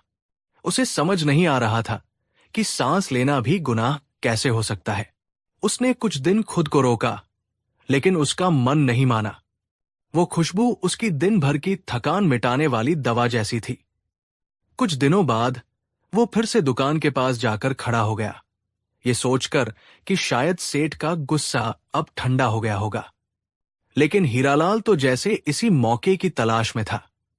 उसने तुरंत भोला को पकड़ लिया और चिल्लाने लगा, चोर! चोर! पकड़ो इस चोर को! ये मेरी खुशबू चुरा रहा है। बाजार में भीड़ जमा हो गई। लोग हैरान थे कि ये कैसा इल्जाम है, लेकिन हीरालाल अपनी बात पर अड़ा था। उसने फैसला किया कि वो इस चोर को बादशाह के दरबार में ले जाकर ही दम लेगा। वो भोला को घसीटते हुए आगरा के किले की ओर चल पड़ा, ये कहते हुए कि आज बादशाह ही फैसला करेंगे कि मेरी खुशबू की कीमत क्या है। अगले दिन शहंशाह अकबर का भव्य दरबार लगा हुआ था। राज्य के महत्वपूर्ण मसलों पर चर्चा हो रही थी। तभी पहरेदारों ने सूचना दी कि सेठ हीरालाल किसी फरियाद के साथ हाजिर होना चाहता है। अकबर ने इजाजत दी। सेठ हीरालाल अपने कीमती कपड़ों में सजाद जा और उसके पीछे सहमा हुआ फटेहाल भोला दरबार में दाखिल हुए। अकबर ने हीरालाल को उसकी आलीशान दुकान के कारण पहचान लिया। कहो सेठ हीरालाल, क्या बात है? तुम न्याय की गुहार लेकर आए हो या किसी नए इत्र की पेशकश? अकबर ने मुस्कुराते हुए पूछा। हीरालाल ने नाटकीय ढंग से झुककर सलाम किया और बोला, जहांपनाह, मैं न्याय के लिए आया हूं। मेरे साथ बहुत बड़ा अन्याय हुआ है। मेरी चोरी हुई है और चोर आपके सामने खड़ा है। उसने भोला की ओर इशारा किया। पूरा दरबार भोला की दयनीय हालत देखकर हैरान था। एक दरबारी ने हंसते हुए कहा, सेठ जी, इस बेचारे के पास तो तन ढकने को कपड़े नहीं है, ये आपकी क्या चीज चुराएगा? हीरालाल ने गंभीर चेहरा बनाकर कहा। इसने मेरी दुकान की सबसे कीमती चीज चुराई है, जहांपनाह। इसने मेरे इत्र की खुशबू चुराई है। ये सुनते ही पूरे दरबार में एक पल के लिए सन्नाटा छा गया और फिर दबीदबी हंसी की लहर दौड़ गई। खुद बादशाह अकबर भी अपनी हैरानी नहीं छिपा पाए। खुशबू की चोरी? अकबर ने अपनी भौहें सिकोड़कर पूछा। सेठ, साफ साफ बताओ, माजरा क्या है? हीरालाल ने पूरी कहानी नमक मिर्च लगाकर सुनाई। आलमपनाह, यह आदमी पिछले कई महीनों से रोज मेरी दुकान के बाहर आकर खड़ा हो जाता है और मेरे लाखों की कीमत वाले इत्र की खुशबू को मुफ्त में अपनी सांसों में भरता है। मैंने इसे मना किया, लेकिन ये नहीं माना। खुशबू ही तो इत्र की जान होती है। जब कोई उसे सूंघ लेता है तो उसका असर कम हो जाता है। इसने मेरी संपत्ति का उपभोग किया है बिना उसकी कीमत चुकाए। ये चोरी नहीं तो और क्या है? मैं चाहता हूं कि इसे सजा मिले और मेरे नुकसान का हर्जाना दिलाया जाए। अब दरबार में बैठे मंत्री और सलाहकार भी सोच में पड़ गए। मामला था तो बेतुका, लेकिन हीरालाल की दलीलें कानूनी दांवपेच में उलझी हुई थी। संपत्ति का उपभोग बिना इजाजत के करना गलत तो था, लेकिन क्या खुशबू को संपत्ति माना जा सकता है? अकबर ने भोला से पूछा, क्या सेठ जो कह रहा है वो सच है? भोला ने कांपते हुए जवाब दिया, हुजूर, मैं गरीब आदमी हूं। मैं सेठ जी का कीमती इत्र खरीद तो नहीं सकता। मैं तो बस दूर से उसकी महक लेकर ही खुश हो जाता था। मुझे नहीं पता था कि हवा में सांस लेना भी गुनाह है। मैंने कुछ भी नहीं चुराया, मालिक। अकबर एक धर्म संकट में पड़ गए। एक तरफ एक अमीर व्यापारी था जो तकनीकी रूप से अपनी संपत्ति के उपभोग की बात कर रहा था, और दूसरी तरफ एक गरीब आदमी जिसकी गलती सिर्फ इतनी थी कि उसने एक सुंदर चीज की प्रशंसा की थी। न्याय कैसे किया जाए? जब कोई रास्ता नहीं सूझा तो अकबर की नजरें अपने सबसे काबिल नवरत्न पर जाकर टिकी। बीरबल, अकबर ने पुकारा, इस अजीब मुकदमे पर तुम्हारी क्या राय है? क्या खुशबू की चोरी हो सकती है? और अगर हां, तो उसका न्याय कैसे होगा? दरबार में मौजूद हर व्यक्ति अब बीरबल की ओर देखने लगा। बीरबल, जो अब तक शांत खड़े सब कुछ सुन रहे थे, मुस्कुराते हुए आगे बढ़े। उन्होंने बादशाह को सलाम किया और फिर सेठ हीरालाल की ओर मुड़े। सेठ जी, आपकी शिकायत बहुत गंभीर है, बीरबल ने कहा, और जहांपनाह का दरबार हर किसी को न्याय देने के लिए है। लेकिन न्याय करने से पहले हमें नुकसान का सही अंदाजा लगाना होगा। क्या आप बता सकते हैं कि इस आदमी ने आपकी कितनी कीमत की खुशबू का आनंद लिया है? हीरालाल ने सोचा, ये तो मेरे पक्ष में जा रहा है। उसने तुरंत कहा, हुजूर, ये पिछले 6 महीनों से रोज आ रहा है। मेरे हिसाब से इसने कम से कम 100 सोने की मोहरों के बराबर की खुशबू का उपभोग कर लिया है। बीरबल ने सिर हिलाया। ठीक है, 100 सोने की मोहरें। जहांपनाह, मुझे इस मामले में फैसला सुनाने के लिए कल तक का समय चाहिए। कल सेठ हीरालाल और ये गरीब आदमी दोनों फिर से दरबार में हाजिर हों। न्याय जरूर होगा। अकबर ने इजाजत दे दी। हीरालाल खुशी खुशी दरबार से गया, ये सोचकर कि कल उसे 100 सोने की मोहरें मिलेंगी। वही भोला का दिल बैठा जा रहा था। उसे लगा कि अब उसे कोई नहीं बचा सकता। 100 सोने की मोहरें तो उसने अपने पूरे जीवन में नहीं देखी थी। अगले दिन दरबार फिर से लगा। लोगों में कल के मुकदमे को लेकर भारी उत्सुकता थी। हर कोई ये देखना चाहता था कि बीरबल इस पहेली को कैसे सुलझाते हैं। सेठ हीरालाल अपनी जीत के पूरे भरोसे के साथ दरबार में खड़ा था। भोला एक कोने में डरा समा अपनी किस्मत को कोस रहा था। बीरबल दरबार में दाखिल हुए। उनके हाथ में एक थैली थी जिसमें सिक्के भरे हुए थे। बीरबल ने बादशाह से इजाजत लेकर कार्यवाही शुरू की। वो सबसे पहले भोला के पास गए। भोला, तुम्हारे पास जो कुछ भी है सब निकाल कर मुझे दे दो, बीरबल ने नरमी से कहा। भोला ने अपनी फटी हुई कमरपेटी से कुछ तांबे के सिक्के निकाले। उसकी कुल जमा पूंजी बस वही थी। उसने कांपते हाथों से वे सिक्के बीरबल को दे दिए। अब बीरबल सेठ हीरालाल के पास गए। सेठ जी, कृपया आप आगे आए। हीरालाल अकड़कर आगे बढ़ा। उसे लगा कि बीरबल उसे हर जाने के पैसे देने वाले हैं। बीरबल ने सिक्कों से भरी थैली अपने हाथ में ली और उसे हीरालाल के कान के पास ले जाकर जोर जोर से हिलाया। सिक्कों की खनकती हुई आवाज पूरे दरबार में गूंजने लगी। छन छन छन। बीरबल ने कई बार ऐसा किया। हीरालाल हैरान था कि ये क्या हो रहा है। दरबार में बैठे लोग भी कुछ समझ नहीं पा रहे थे। कुछ देर तक सिक्के खनकाने के बाद बीरबल रुके और हीरालाल से पूछा, सेठ जी, क्या आपने इन सिक्कों की आवाज सुनी? हीरालाल ने चिढ़कर कहा, हां, सुनी। मैं बहरा नहीं हूं। लेकिन आप ये सब कर क्यों रहे हैं? मेरे पैसे मुझे दीजिए। बीरबल मुस्कुराए। एक और सवाल, सेठ जी, क्या आपको इन सिक्कों की खनकती हुई आवाज सुनकर अच्छा लगा? क्या ये आवाज आपके कानों को मीठी लगी? हीरालाल लालची तो था ही। पैसे की आवाज उसे हमेशा अच्छी लगती थी। उसने कहा, हां, पैसे की आवाज किसे अच्छी नहीं लगती। ये बहुत मधुर ध्वनि है, पर इसका मेरे मुग्ध में से क्या लेना देना? अब बीरबल का चेहरा गंभीर हो गया और उनकी आवाज में एक अधिकार आ गया। उन्होंने पूरे दरबार को संबोधित करते हुए कहा, लेना देना है सेठ जी, बहुत गहरा लेना देना है। वो बादशाह अकबर की ओर मुड़े और बोले, जहां पनाह, फैसला हो चुका है। पूरा दरबार सांस रोककर सुनने लगा।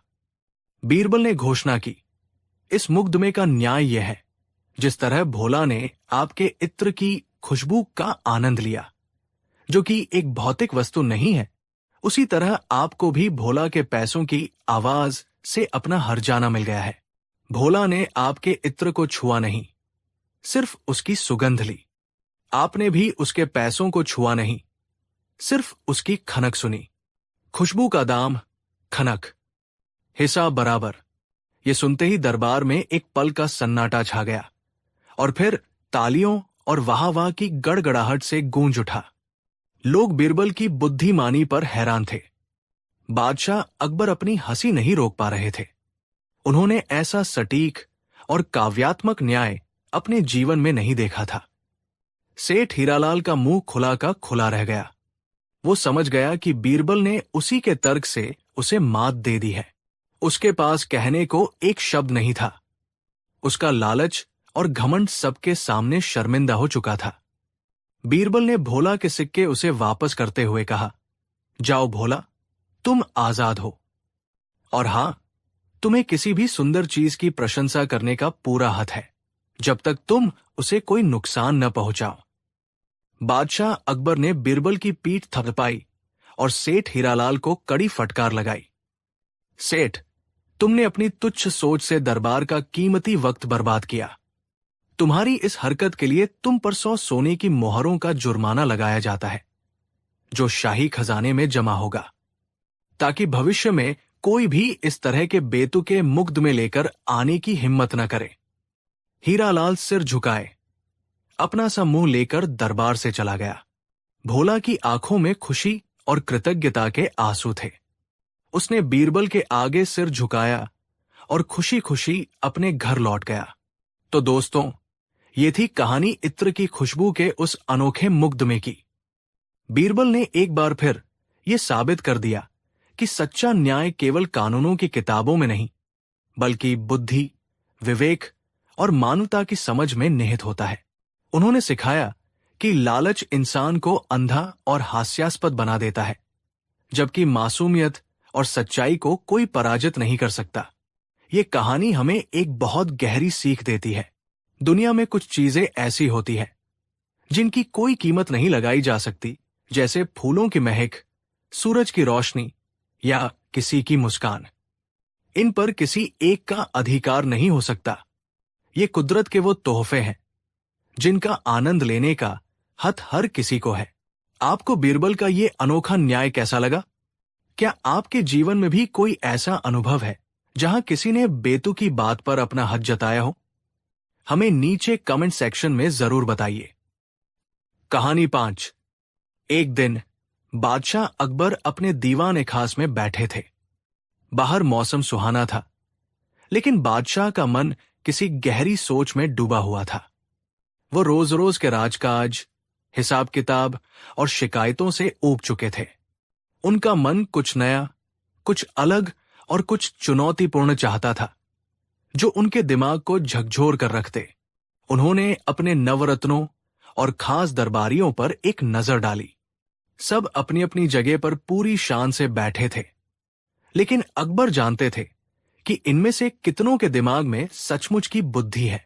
अकबर ने एक गहरी सांस ली और एक ऐसा सवाल पूछा जिसने पूरे दरबार में खलबली मचा दी। दरबारियों, बादशाह की गंभीर आवाज गूंजी, आज हम राजकाज की बातें नहीं करेंगे। आज हम ज्ञान और समझ की बात करेंगे। हम ये जानना चाहते हैं कि मेरे राज्य में, या यूं कहो कि पूरी दुनिया में, सबसे बदसूरत चीज क्या है। ये सवाल किसी तीर की तरह दरबारियों के कानों में लगा। सब एक दूसरे का मुंह ताकने लगे। सबसे बदसूरत चीज, ये कैसा सवाल था? किसी ने सोचा, क्या बादशाह किसी बदशक्ल इंसान की बात कर रहे हैं? किसी ने सोचा, शायद किसी सड़े हुए जानवर की। एक दरबारी, जो खुद को बहुत बुद्धिमान समझता था, हिम्मत करके खड़ा हुआ। जहां अपना, मेरे ख्याल से दुनिया की सबसे बदसूरत चीज एक सड़ा हुआ शव है, जिससे भयानक दुर्गंध आती हो और जिसे देखकर किसी को भी उल्टी आ जाए। अकबर ने सिर हिलाया। नहीं, ये जवाब अधूरा है।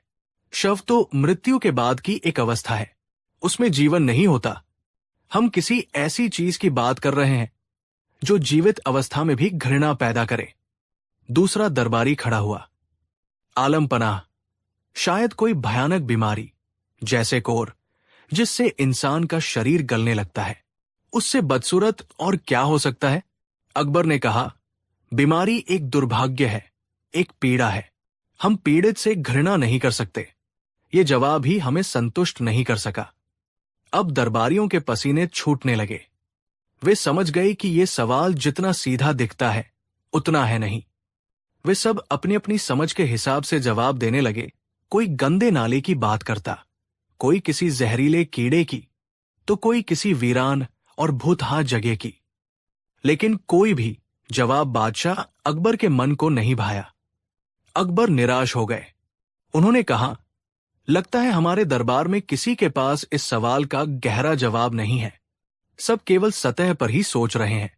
तभी उनकी नजर बीरबल पर पड़ी, जो हमेशा की तरह शांत खड़े मुस्कुरा रहे थे, जैसे उन्हें इस सवाल में कोई हैरानी ही न हुई हो।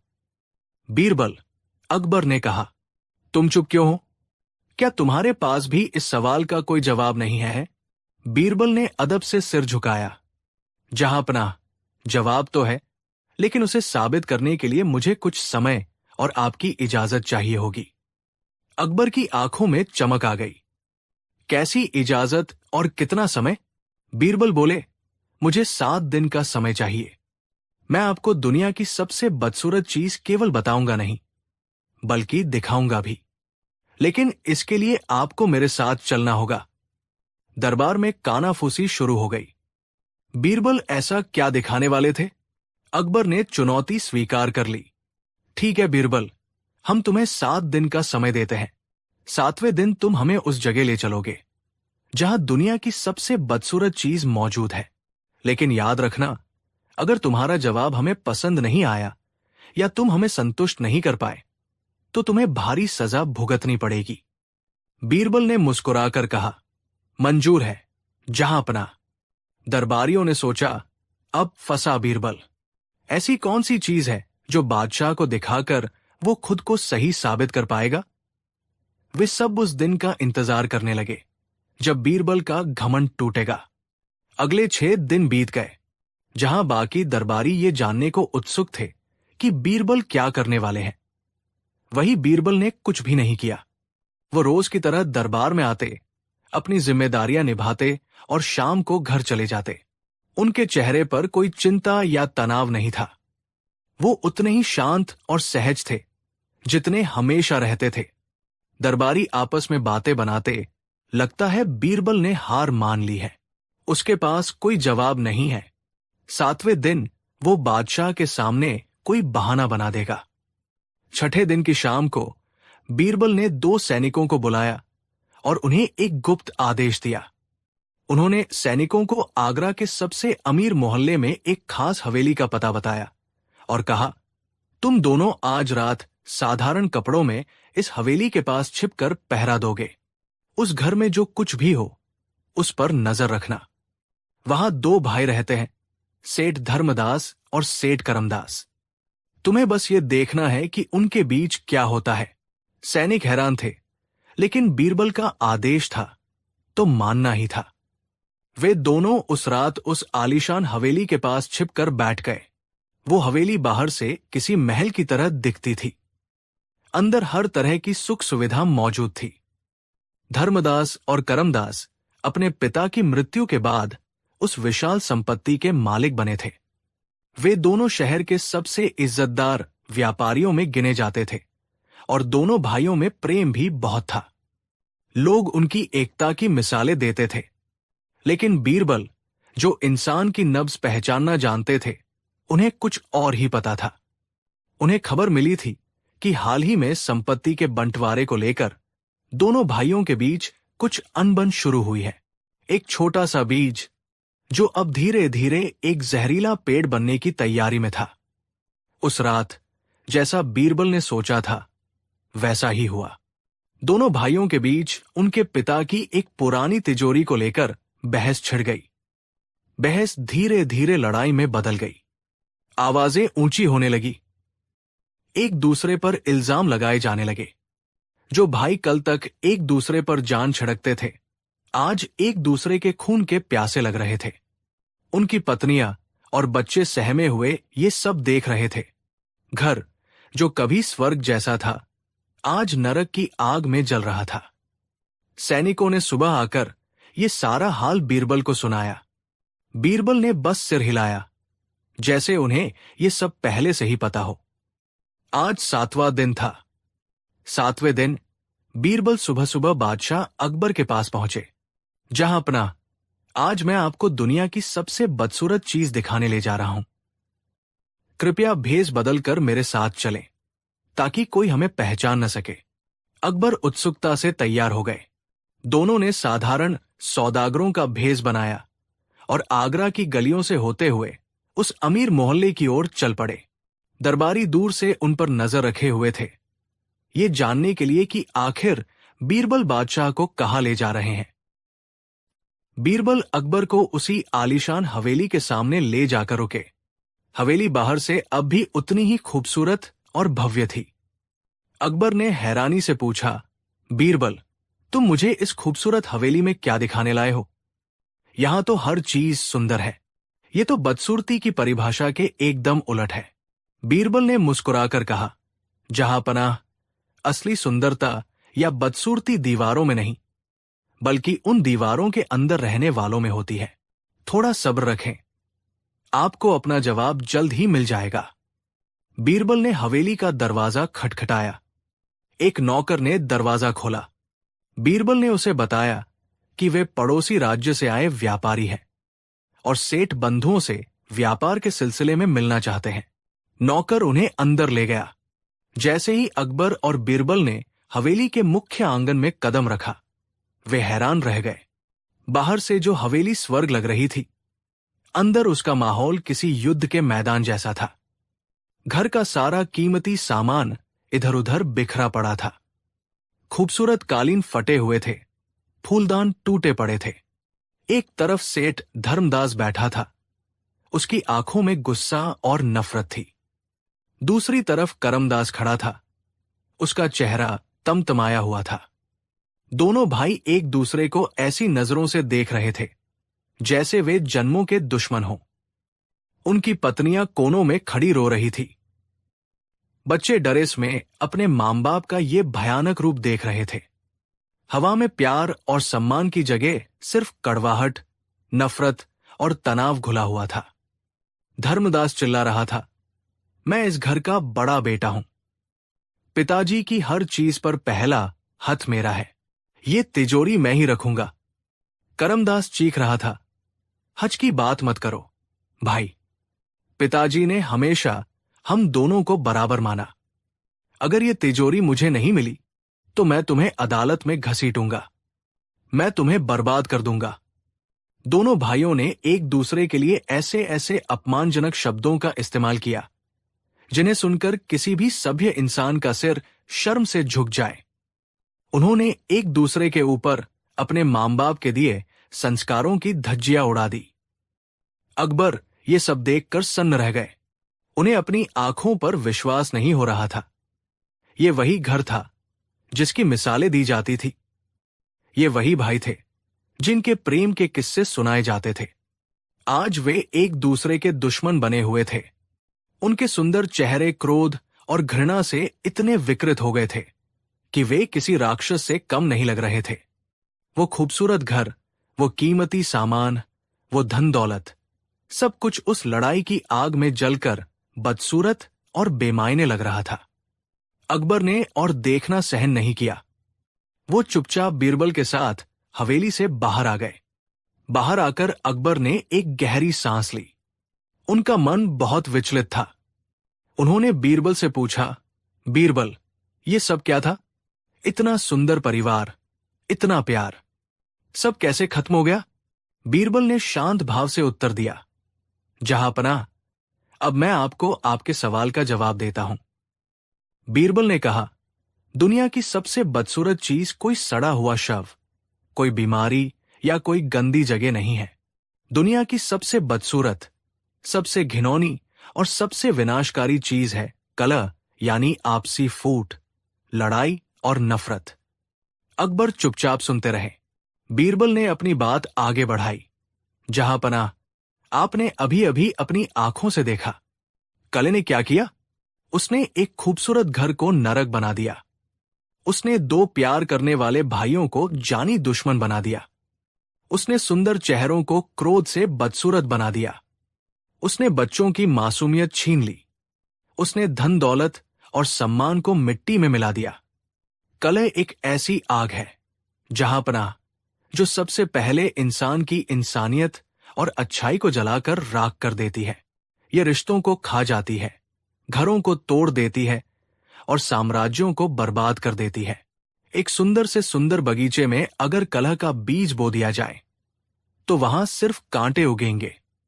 कोई भी बाहरी बदसूरती, जैसे गरीबी या बीमारी, उतनी भयानक नहीं होती जितनी मन के अंदर की ये बदसूरती, क्योंकि यही वो चीज है जो इंसान को इंसान से जानवर बना देती है। बीरबल ने निष्कर्ष दिया, इसलिए मेरे नजरिए में कलह ही इस दुनिया की सबसे बदसूरत चीज है, क्योंकि ये हर सुंदरता को नष्ट करने की ताकत रखती है। अकबर बीरबल का ये जवाब सुनकर निशब्द हो गए। उन्हें अपने सवाल का इतना गहरा और सच्चा जवाब मिला था, जिसकी उन्होंने कल्पना भी नहीं की थी। बीरबल ने उन्हें केवल एक जवाब नहीं दिया था, बल्कि जीवन का एक बहुत बड़ा सत्य दिखाया था। उन्हें समझ आ गया था कि दरबारी क्यों गलत थे। वे सब बाहरी बदसूरती खोज रहे थे, जबकि असली बदसूरती तो इंसान के मन और उसके व्यवहार में छिपी होती है। अकबर ने बीरबल को गले लगा लिया। शाबाश बीरबल, तुमने एक बार फिर साबित कर दिया कि तुम्हारी सोच और समझ का कोई मुकाबला नहीं। आज तुमने हमारी आंखें खोल दी। तुम्हारा जवाब ही सर्वश्रेष्ठ है। बादशाह ने बीरबल को ढेरों इनाम दिए, लेकिन बीरबल के लिए सबसे बड़ा इनाम बादशाह की आंखों में अपने लिए सम्मान और समझ को देखना था। तो दोस्तों, ये थी कहानी दुनिया की सबसे बदसूरत चीज की। बीरबल ने हमें सिखाया कि असली बदसूरती किसी के रंगरूप या हालात में नहीं होती। असली बदसूरती होती है हमारे दिलों में पलने वाली नफरत, हमारे रिश्तों में घुलने वाले जहर और हमारी जुबान से निकलने वाले कड़वे शब्दों में। कलह या आपसी फूट वो दीमक है जो सबसे मजबूत रिश्तों और सबसे खूबसूरत घरों की नींव को खोखला कर देती है। ये कहानी आज भी उतनी ही प्रासंगिक है जितनी सदियों पहले थी। हमारे अपने जीवन में, हमारे परिवारों में, हमारे समाज में जब भी कलह जन्म लेती है तो सुंदरता अपने आप खत्म हो जाती है। आपको बीरबल का ये जवाब कैसा लगा? क्या आप उनकी इस बात से सहमत हैं? आपकी नजर में दुनिया की सबसे बदसूरत चीज क्या है? अपने विचार हमें नीचे कमेंट्स में लिखकर जरूर बताइए। कहानी 6। ये उन दिनों की बात है जब मुगल सल्तनत अपने चरम पर थी और बादशाह अकबर का दरबार एक से बढ़कर एक काबिल लोगों से भरा हुआ था। लेकिन उन सभी काबिल लोगों के बीच बीरबल का कद सबसे ऊंचा था। बादशाह कोई भी बड़ा फैसला लेने से पहले, कोई भी मुश्किल सुलझाने से पहले, या यूं कहें कि अपना दिन शुरू करने से पहले भी बीरबल की सलाह जरूर लेते थे। बीरबल क्या सोचते हैं, ये सवाल दरबार में आम हो गया था। बादशाह का ये अथाह प्रेम और विश्वास कुछ दरबारियों की आंखों में कांटे की तरह चुभता था। इनमें सबसे प्रमुख था मीर कासिम, जो अकबर का एक पुराना और वफादार मंत्री था। मीर कासिम खुद को बीरबल से ज्यादा अनुभवी और काबिल समझता था। उसे लगता था कि बीरबल सिर्फ अपनी मीठी बातों और चालाकी से बादशाह को बहलाता है, जबकि असली ज्ञान और तजुर्बा तो उसके पास है। उसके साथ कुछ और दरबारी भी थे, शाही खजांची, सेना का एक सिपह सालार और कुछ अन्य मंत्री जो बीरबल की बढ़ती हुई शोहरत से जलते थे। वे अक्सर छिप छिप कर मिलते और बीरबल के खिलाफ अपने दिलों की भड़ास निकालते। एक शाम वे सब मीर कासिम की हवेली में इकट्ठा हुए। आखिर कब तक हम इस मस्खरे की जीहुजूरी करते रहेंगे? सिपह सालार ने गुस्से में कहा। बादशाह तो जैसे उसके बिना एक सांस भी नहीं लेते। खजांची बोला, और उसकी वजह से हमारी कोई पूछ ही नहीं रही। हर मामले में बीरबल, हर फैसले में बीरबल, जैसे हम सब तो यहां घास छीलने के लिए बैठे हैं। मीर कासिम, जो अब तक चुपचाप हुक्का पी रहा था, ने एक गहरा कश लिया और धुएं के छल्ले बनाते हुए बोला, दोस्तों, शिकायतें करने से कुछ नहीं होगा। अगर हमें इस कांटे को रास्ते से हटाना है तो हमें कुछ ऐसा करना होगा कि सांप भी मर जाए और लाठी भी न टूटे। सब उत्सुकता से उसकी ओर देखने लगे। मीर कासिम ने अपनी शैतानी मुस्कान के साथ कहा, हम बीरबल को मार नहीं सकते क्योंकि बादशाह हमें नहीं छोड़ेंगे। हम उस पर झूठा इल्जाम नहीं लगा सकते क्योंकि वो अपनी चतुराई से बच निकलेगा। हमें उसे हराना है तो उसी के मैदान में हराना होगा। हमें बादशाह और पूरी दुनिया के सामने ये साबित करना होगा कि जिसे वे बुद्धि का सागर समझते हैं, वो असल में एक नंबर का मूर्ख है। ये सुनकर सबके चेहरे पर एक चमक आ गई। लेकिन ये होगा कैसे? एक मंत्री ने पूछा। उसे मूर्ख साबित करना लोहे के चने चबाने जैसा है। मीर कासिम ने कहा, हम एक ऐसा जाल बिछाएंगे, एक ऐसी योजना बनाएंगे जो देखने में बादशाह के लिए एक शानदार विचार लगेगी, लेकिन असल में वो एक पिंजरा होगी। एक ऐसा पिंजरा जिसमें बीरबल खुद ब खुद आकर फंस जाएगा। हम बादशाह को एक ऐसा काम करने के लिए मनाएंगे जो पूरी तरह से अव्यावहारिक और मूर्खतापूर्ण हो। अगर बीरबल उस काम का समर्थन करता है तो वो मूर्ख साबित होगा, और अगर वो उसका विरोध करता है तो वो बादशाह की नाफरमानी का दोषी होगा। दोनों ही सूरतों में उसकी हार तय है। मीर कासिम ने अपनी योजना सबके सामने रखी और उसे सुनकर सभी दरबारियों की आंखें चमक उठीं। ये एक अचूक योजना थी, एक ऐसी साजिश जिससे बीरबल का बच निकलना नामुमकिन लग रहा था। अगले दिन मीर कासिम और उसके साथी दरबारी बड़े ही गंभीर और उत्साहित चेहरे बनाकर बादशाह अकबर के सामने पेश हुए। जहां अपना मीर कासिम ने अदब से झुककर कहा, कल रात हम सब आपके राज्य की भलाई और आपकी शान के बारे में सोच रहे थे। हमारे मन में एक अद्भुत विचार आया है। अकबर ने उत्सुकता से पूछा, कैसा विचार?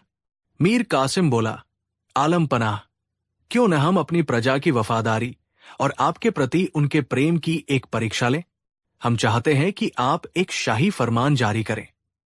शहर के बाहर एक बहुत बड़ा हौद, तालाब खुदवाया जाए और फिर ये ऐलान किया जाए कि आने वाली अमावस्या की रात को शहर का हर नागरिक, चाहे अमीर हो या गरीब, अपने घर से एक लोटा दूध लाकर उस हौद में डालेगा। इस तरह सुबह तक हमारे पास एक दूध का सागर तैयार हो जाएगा। उस दूध से हम गरीबों और फकीरों के लिए एक विशाल भोज का आयोजन करेंगे। इससे आपकी शान पूरी दुनिया में फैलेगी और आपकी प्रजा का आपके प्रति प्रेम भी साबित हो जाएगा। अकबर को यह विचार बहुत पसंद आया। वो हमेशा से ही कुछ भव्य और अनोखा करने के शौकीन थे। दूध का सागर, ये कल्पना ही कितनी शानदार थी। वाह, क्या खूब सोचा है, अकबर ने कहा। यह तो एक बेहतरीन विचार है। इससे हमारी प्रजा की एकता भी दिखेगी। तभी, जैसा कि साजिशकर्ताओं ने सोचा था, अकबर ने अपनी आदत के अनुसार बीरबल की ओर देखा। बीरबल, इस योजना के बारे में तुम्हारी क्या राय है? अब सबकी नजरें बीरबल पर थी। ये उनकी साजिश का पहला और सबसे महत्वपूर्ण पड़ाव था। बीरबल के चेहरे पर एक हल्की सी मुस्कान थी, जिसे पथ पाना किसी के बस की बात नहीं थी। वो जानते थे कि ये योजना जितनी सीधी दिखती है, उतनी है नहीं। वो मीर कासिम और उसके साथियों की आंखों में छिपी शैतानी चमक को भी देख सकते थे। लेकिन बीरबल ने वही किया जिसकी उम्मीद किसी को नहीं थी। उन्होंने कहा, जहांपनाह, ये तो एक नेक और शानदार विचार है। इससे आपकी कीर्ति चारों दिशाओं में फैलेगी। मैं इस योजना का पूरा समर्थन करता हूं। ये सुनते ही मीर कासिम और उसके साथियों के चेहरे पर विजयी मुस्कान तैर गई। वे मन ही मन हंसे, फंस गया, इसने योजना का समर्थन कर दिया। अब जब ये योजना बुरी तरह से असफल होगी, तो सारा दोष इसी के सिर पर आएगा और ये मूर्ख साबित हो जाएगा। अकबर बीरबल की सहमति से बहुत खुश हुए और उन्होंने तुरंत दूध का सागर बनवाने का शाही फरमान जारी कर दिया। पूरे आगरा में मुनादी करवा दी गई। शहर के बाहर एक विशाल हौद की खुदाई शुरू हो गई। साजिशकर्ता अपनी पहली जीत का जश्न मना रहे थे। उन्हें यकीन था कि बीरबल उनके जाल में पूरी तरह से फंस चुका है। वे नहीं जानते थे कि बीरबल ने सिर्फ चारा निगला था। कांटा अभी भी उनके हाथ में ही था। अमावस्या की रात आ गई। घना अंधेरा छाया हुआ था। शहर के बाहर खोदे गए विशाल हौद के चारों ओर मशालें जल रही थी। लेकिन इतनी रोशनी काफी नहीं थी कि यह देखा जा सके कि कौन क्या डाल रहा है। जैसा कि मीर कासिम ने सोचा था, शहर के हर नागरिक के मन में एक ही विचार आया। एक गरीब किसान ने अपनी पत्नी से कहा, सुनो, बादशाह ने एक लोटा दूध मंगाया है। हमारे घर में तो बच्चों के लिए भी दूध मुश्किल से होता है। अगर मैं एक लोटा दूध हौद में डाल दूंगा, तो बच्चे क्या पिएंगे?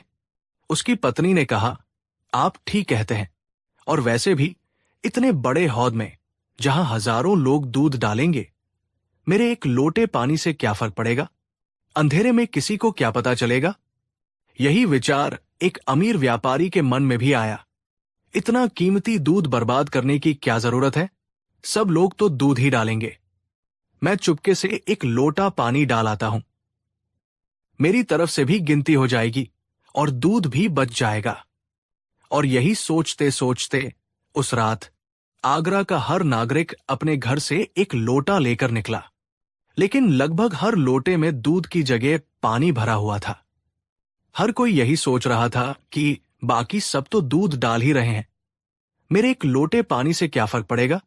साजिशकर्ता दरबारी भी अपनी अपनी छतों से ये नजारा देख रहे थे और मन ही मन खुश हो रहे थे।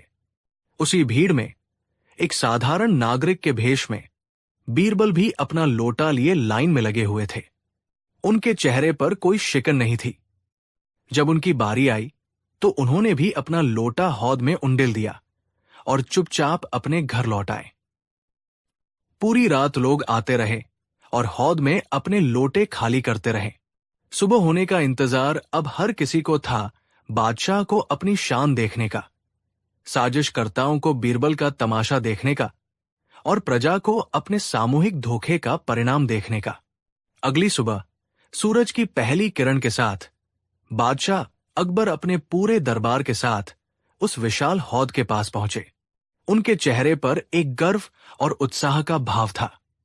उन्हें यकीन था कि वो आज दूध का एक लहराता हुआ सागर देखेंगे। मीर कासिम और उसके साथी भी साथ थे। उनके चेहरों पर बड़ी मुश्किल से छिपाई गई एक कुटिल मुस्कान थी। जैसे ही अकबर हौद के किनारे पहुंचे, उनके चेहरे का रंग उड़ गया। हौद लबालब भरा हुआ था, लेकिन उसमें दूध की एक बूंद भी नहीं थी। वो दूध का नहीं, बल्कि साफ पानी का तालाब था। एक पल के लिए वहां मौत जैसा सन्नाटा छा गया। बादशाह अकबर का चेहरा शर्म और गुस्से से लाल हो गया। उन्हें अपनी आंखों पर विश्वास नहीं हो रहा था। उनकी प्रजा ने उनके साथ इतना बड़ा धोखा किया था। उनकी इतनी बड़ी योजना का इतना भद्दा मजाक बना दिया गया था।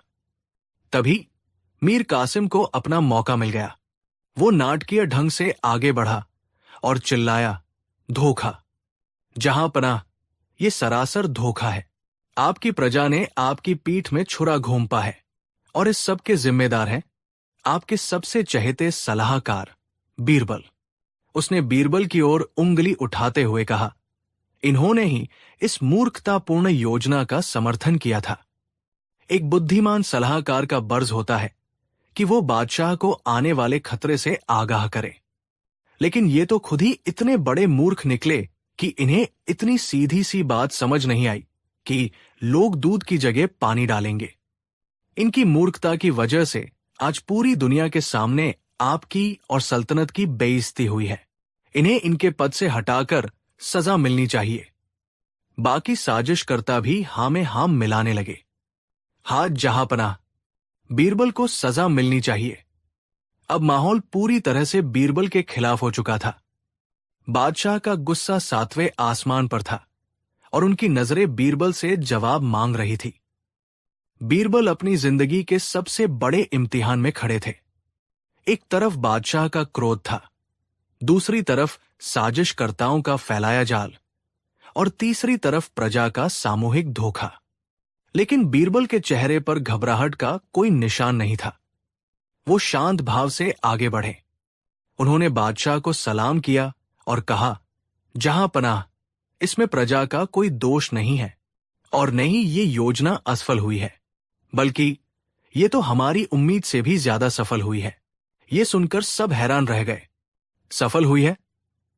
अकबर ने गुस्से से पूछा, क्या तुम्हें ये पानी का तालाब सफलता नजर आ रहा है बीरबल? बीरबल ने मुस्कुराकर कहा, जहां पनाह, ये पानी नहीं है, ये एक चमत्कार है। चमत्कार? मीर कासिम हंसा। अब तुम हमें कहानियां सुनाओगे?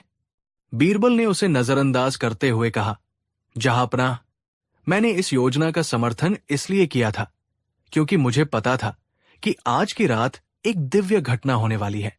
स्वर्ग से देवता उतर कर आने वाले थे और इस हौद में स्नान करने वाले थे। मैंने प्रजा से दूध डालने को इसलिए कहा था क्योंकि दूध एक पवित्र वस्तु है, और देखिए, वही हुआ जिसका मुझे अंदेशा था। रात में देवता आए। उन्होंने इस पवित्र दूध के सागर में स्नान किया और उनके स्नान करने से ये दूध पवित्र होकर गंगा जल की तरह निर्मल जल में बदल गया। हमारी प्रजा का दूध देवताओं ने स्वीकार कर लिया। ये असफलता नहीं, बल्कि दैवीय स्वीकृति है। ये सुनकर दरबारियों के मुंह खुले के खुले रह गए। ये कैसा तर्क था? मीर कासिम ने खुद को संभालते हुए कहा, यह बकवास है। तुम हमें बेवकूफ बना रहे हो। इसका क्या सबूत है? अब बीरबल ने अपना आखिरी और सबसे बड़ा दाव चला। उन्होंने कहा, सबूत है मीर कासिम। कहते हैं कि जब देवता स्नान करते हैं तो वे अपने पीछे एक निशानी छोड़ जाते हैं। इस हौद के ठीक बीच में, तली में, एक जादुई कमल का फूल खिला है। लेकिन उस फूल की खासियत यह है कि वो सिर्फ उसी इंसान को दिखाई देता है जिसने अपने जीवन में कभी कोई पाप न किया हो, कभी झूठ न बोला हो और जो अपने बादशाह का सच्चा वफादार हो। ये कहकर बीरबल मीर कासिम की ओर मुड़े। मीर कासिम जी, आप तो बादशाह के सबसे पुराने और वफादार मंत्री हैं। आपसे ज्यादा सच्चा और निष्पाप कौन हो सकता है? मैं आपसे दरख्वास्त करता हूं कि आप इस हौद में उतरें और वो जादुई कमल का फूल निकालकर जहांपनाह के कदमों में अर्पित करें। अब पासा पूरी तरह से पलट चुका था। मीर कासिम और उसके साथियों के पैरों तले जमीन खिसक गई। वे अपने ही बुने जाल में बुरी तरह फंस चुके थे। अगर वे कहते कि उन्हें कोई फूल नहीं दिख रहा, तो वे खुद को पापी, झूठे और बादशाह के गद्दार साबित कर देते। और अगर वे हौद में उतरते तो उन्हें सिवाय पानी और कीचड़ के कुछ नहीं मिलता और वे सबके सामने झूठे पड़ जाते। मीर कासिम का चेहरा पीला पड़ गया। वो हकलाने लगा, मैं मुझे तैरना नहीं आता। बीरबल ने तुरंत सिपह सालार की ओर देखा। सिपह सालार जी, आप तो एक बहादुर योद्धा है, आप जाइए। सिपह सालार ने बहाना बनाया, मुझे आज सुबह से ठंड लग रही है, पानी में नहीं जा सकता। एक एक करके बीरबल ने सभी साजिशकर्ताओं से पूछा और सबने कोई न कोई बहाना बनाकर मना कर दिया। अब बादशाह अकबर को सारी कहानी समझ आ चुकी थी। वो समझ गए थे कि ये दूध का सागर की योजना असल में बीरबल के खिलाफ एक साजिश थी। वो बीरबल की बुद्धिमत्ता देखकर अपनी हंसी नहीं रोक पाए। बीरबल ने न सिर्फ अपनी इज्जत बचाई, बल्कि उन्हीं के हथियार से उन सभी साजिशकर्ताओं को मात दे दी थी। अकबर ने उन सभी दरबारियों को कड़ी सजा दी और बीरबल को एक बार फिर अपने गले से लगा लिया। बीरबल, तुम सच में लाजवाब हो। तुमने ये साबित कर दिया कि बुद्धि की तलवार के आगे हर साजिश का सिर झुक जाता है। तो दोस्तों, ये थी कहानी उस खतरनाक साजिश की जिसे बीरबल ने अपनी चतुराई से नाकाम कर दिया। ये कहानी हमें सिखाती है कि ईर्ष्या और नफरत की आग में इंसान दूसरों को जलाने के लिए जो गड्ढा खोदता है, अक्सर वो खुद ही उसमें गिर जाता है। ये हमें ये भी सिखाती है कि सच्ची बुद्धि सिर्फ समस्याओं को सुलझाना नहीं है, बल्कि मानव स्वभाव को समझना और किसी भी परिस्थिति को अपने पक्ष में मोड़ लेने की कला है। आपको बीरबल का ये जवाब कैसा लगा? क्या आप सोच सकते थे कि वो इस जाल से ऐसे बाहर निकलेंगे? हमें कमेंट्स में जरूर बताइए। कहानी 7। ये उन दिनों की बात है जब गर्मियों का मौसम अपने चरम पर था। सूरज आग उगल रहा था और गर्म हवा के थपेड़ों ने आगरा के लोगों को घरों में कैद रहने पर मजबूर कर दिया था। बादशाह अकबर अपने भव्य दरबार में बैठे थे, लेकिन उनका मन किसी भी काम में नहीं लग रहा था। राजकाज की फाइलें, मंत्रियों की रिपोर्टें और न्याय की गुहारें सब उन्हें नीरस और उबाऊ लग रही थी। उनकी नजर अपने दरबारियों पर पड़ी। कोई ऊँग रहा था, कोई पसीना पोंछ रहा था, तो कोई पंखे से हवा झल रहा था। पूरे दरबार में एक अजीब सी सुस्ती और आलस का माहौल था। अकबर को यह देखकर ची होने लगी।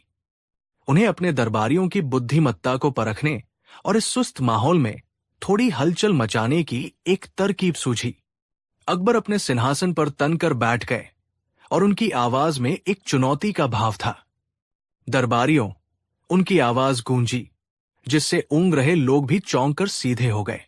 आज हम ये देखना चाहते हैं कि हमारे दरबार में कितना ज्ञान और कितनी रचनात्मकता है। हम तुम सबको एक काम सौंपते हैं। सारे दरबारी उत्सुकता से बादशाह की ओर देखने लगे।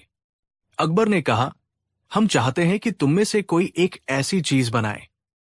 ध्यान से सुनना, एक ऐसी चीज जो न तो धूप में रखने पर सूखे और न ही छाव में रखने पर। जो भी ये कारनामा कर दिखाएगा, उसे हम 1000 सोने की मोहरों का इनाम देंगे। ये सुनते ही पूरे दरबार में सन्नाटा छा गया। ये कैसी शर्त थी? ऐसी कौन सी चीज हो सकती है? दुनिया में तो हर गीली चीज या तो धूप में सूखती है या छाव में देर सवेर सूख ही जाती है। ये तो प्रकृति के नियम के खिलाफ था। एक दरबारी, मुल्ला दो प्याजा, जो खुद को बीरबल से कम नहीं समझते थे, खड़े हुए। जहांपनाह, ये तो असंभव है। ऐसी कोई चीज दुनिया में हो ही नहीं सकती। अकबर मुस्कुराए। अगर ये संभव होता तो हम इसे चुनौती क्यों कहते, मुल्ला जी? हम देखना चाहते हैं कि कौन अपनी बुद्धि का इस्तेमाल करके इस असंभव को संभव बनाता है। अब दरबारियों में इनाम जीतने की होड़ लग गई। वे सब सोचने लगे कि ऐसी क्या चीज हो सकती है। एक मंत्री ने कहा, आलम पनाह, अगर हम गीली मिट्टी में तेल मिला दें तो शायद वो जल्दी न सूखे। दूसरे ने कहा, नहीं, अगर हम किसी खास जड़ी बूटी का लेप बनाकर लगाएं तो हो सकता है उस पर धूप का असर न हो। दरबार में तरह तरह की अटकलें लगने लगी, लेकिन किसी के पास कोई ठोस जवाब नहीं था। अकबर ने सबको एक दिन का समय दिया। कल तक का समय है तुम्हारे पास। जाओ, सोचो और बना कर लाओ। कल हम देखेंगे कि किसकी बुद्धि सबसे तेज है। सारे दरबारी अपने अपने घरों की ओर चल पड़े। उनके दिमाग में बस एक ही सवाल घूम रहा था। वे जानते थे कि ये चुनौती असल में बीरबल के लिए ही थी। वे सब मन ही मन खुश हो रहे थे कि इस बार बीरबल जरूर फंसेगा और बादशाह के सामने उसकी हेकड़ी निकल जाएगी। बीरबल, जो अब तक चुपचाप सब कुछ सुन रहे थे, बस मंद मंद मुस्कुरा रहे थे। उनकी खामोशी दरबारियों को और भी बेचैन कर रही थी। अगले दिन दरबार फिर से लगा। माहौल में गर्मी के साथ साथ उत्सुकता भी थी। एक एक करके दरबारी अपनी खोज के साथ बादशाह के सामने पेश होने लगे। पहला मंत्री एक थाली में गीली मिट्टी का एक गोला लेकर आया, जिसमें उसने तरह तरह के तेल मिलाए थे। जहांपनाह, ये देखिए, ये जल्दी नहीं सूखेगा। अकबर ने एक सैनिक को उसे कड़ी धूप में रखने का आदेश दिया। कुछ ही घंटों में मिट्टी का गोला सूखकर पत्थर हो गया और उसमें दरारें पड़ गई। मंत्री का मुंह लटक गया। दूसरा दरबारी एक कपड़े का टुकड़ा लेकर आया, जिसे उसने मोम और किसी चिपचिपे पदार्थ में डुबोया था। हुजूर, इस पर पानी का असर नहीं होता तो ये सूखेगा भी नहीं। उसे भी धूप में रखा गया। मोम पिघल गया और कपड़ा कुछ ही देर में कड़क हो गया। एक के बाद एक दरबारी आते गए और अपनी अजीबोगरीब चीजें पेश करते गए। कोई खास किस्म का पत्थर लाया तो कोई किसी जानवर की चर्बी का लेप, लेकिन हर चीज या तो धूप में सूख गई या छाव में रखने पर उसका पानी उड़ गया। अकबर की निराशा बढ़ती जा रही थी और दरबारियों का मजाक बन रहा था। अंत में अकबर ने बीरबल की ओर देखा, जो खाली हाथ खड़े थे। बीरबल, लगता है आज तुम्हारी बुद्धि ने भी जवाब दे दिया। तुम खाली हाथ क्यों खड़े हो? क्या तुम हमारी चुनौती पूरी नहीं कर सके? अकबर ने व्यंग्यात्मक लहजे में पूछा। दरबारी मन ही मन खुश हो रहे थे। उन्हें लगा, आज बीरबल की हार पक्की है। बीरबल ने अदब से सिर झुकाया और कहा, जहांपनाह, ऐसी चीज बनाने के लिए कुछ खास सामग्री और मेहनत की जरूरत होती है। अगर आप मुझे इजाजत दें और मेरी मांगी हुई चीजें मुहैया करा दें, तो मैं कल आपके सामने वो चीज बनाकर पेश कर दूंगा। अकबर की उत्सुकता बढ़ गई। क्या चाहिए तुम्हें? बीरबल ने कहा, जहांपनाह, मुझे बस एक बहुत भारी पत्थर की सिल, एक हथौड़ा और एक छेनी चाहिए, और कल सुबह आप सभी को महल के बगीचे में उपस्थित होना होगा। ये सुनकर सब हैरान रह गए। पत्थर, हथौड़ा और छेनी, इन चीजों से ऐसी कौन सी वस्तु बनेगी जो सूखती नहीं? एक दरबारी ने फुसफुसाकर कहा, लगता है बीरबल पागल हो गया है। वो पत्थर से कोई मूर्ति बनाएगा, लेकिन उसका इस पहेली से क्या लेना देना? अकबर ने बीरबल की मांग स्वीकार कर ली। ठीक है बीरबल, तुम्हें तुम्हारी चीजें मिल जाएंगी, लेकिन याद रखना, अगर कल तुम नाकाम हुए तो इनाम की जगह सजा मिलेगी। बीरबल ने मुस्कुराकर कहा, मुझे आपकी शर्त मंजूर है जहांपनाह। उस रात दरबारियों को नींद नहीं आई। वे यही सोचते रहे कि आखिर बीरबल इन साधारण औजारों से ऐसा क्या चमत्कार करने वाला है। अगली सुबह, जैसा कि तय हुआ था, बादशाह अकबर और उनके सभी दरबारी महल के बगीचे में इकट्ठा हुए। सुबह की धूप तेज होने लगी थी। बगीचे के बीचों बीच एक बहुत बड़ा और भारी पत्थर रखा हुआ था। उसके पास ही एक बड़ा हथौड़ा और एक छेनी पड़ी थी। बीरबल वहां पहुंचे। उन्होंने अपने कीमती दरबारी कपड़े उतारकर एक तरफ रख दिए और साधारण मजदूरों जैसे वस्त्र पहन लिए। उन्होंने अपनी कमर कस ली और हाथ में हथौड़ा और छेनी उठा ली। सब लोग हैरान थे कि बीरबल ये क्या करने जा रहे हैं। अकबर ने पूछा, बीरबल, ये सब क्या है? तुम्हारी वो चमत्कारी चीज कहाँ है? बीरबल ने जवाब दिया, जहांपनाह, मैं अब उसे बनाने ही जा रहा हूं। बस आप सब शांति से देखते जाइए। ये कहकर बीरबल ने छेनी को पत्थर पर टिकाया और पूरे जोर से उस पर हथौड़े से वार करना शुरू कर दिया। टक टक टक की आवाज पूरे बगीचे में गूंजने लगी। बीरबल उस कठोर पत्थर को तोड़ने या उसे कोई आकार देने की कोशिश कर रहे थे। सूरज सिर पर चढ़ने लगा।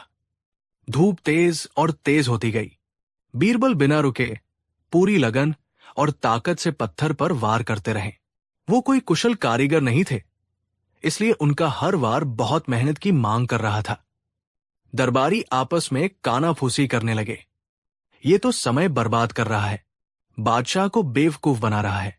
मुल्ला दो प्याजा ने अकबर से कहा, हुजूर, ये तो बस मेहनत मजदूरी कर रहा है, इसमें चुनौती का जवाब कहाँ है? अकबर ने उन्हें चुप रहने का इशारा किया। उनकी नजरें बीरबल पर टिकी थी। वो देखना चाहते थे कि इस नाटक का अंत क्या होता है। 1 घंटा बीत गया, फिर 2 घंटे। बीरबल पसीने से तरबतर हो गए। उनके माथे से, गर्दन से और पीठ से पसीने की बूंदें टपक रही थी। उनका पूरा शरीर पसीने से भीग गया था, जैसे किसी ने उन पर पानी डाल दिया हो। उनकी सांसें तेजी से चल रही थी, लेकिन उनके हाथ रुक नहीं रहे थे। दरबारी अब ऊबने लगे थे और कुछ तो बीरबल की इस मूर्खता पर हंस भी रहे थे। तभी बीरबल अचानक रुक गए। उन्होंने हथौड़ा और छेनी नीचे रख दी।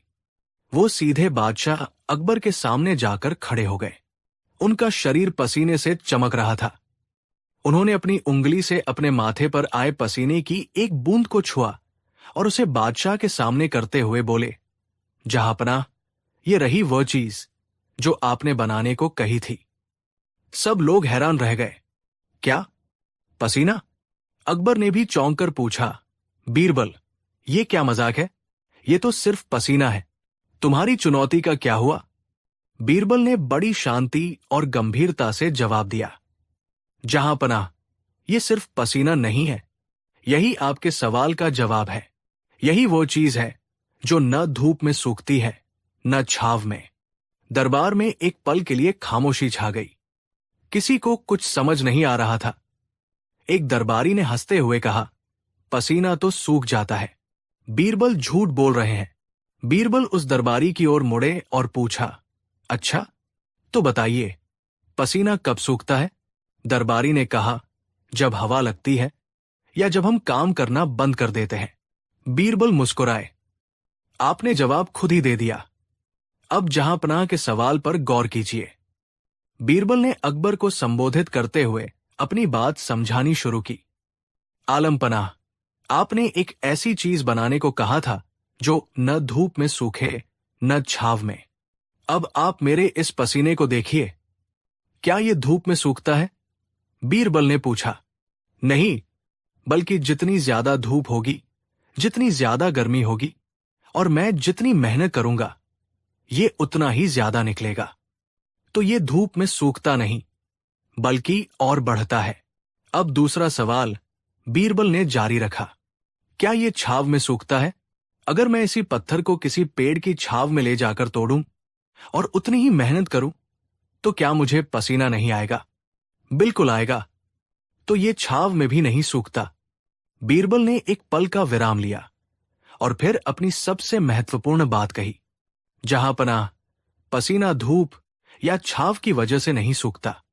ये तब सूखता है जब इसे पैदा करने वाली मेहनत बंद हो जाती है। ये मेहनत का पानी है, कर्म का अमृत है। इसका सूखना या निकलना मौसम पर नहीं, हमारे परिश्रम पर निर्भर करता है।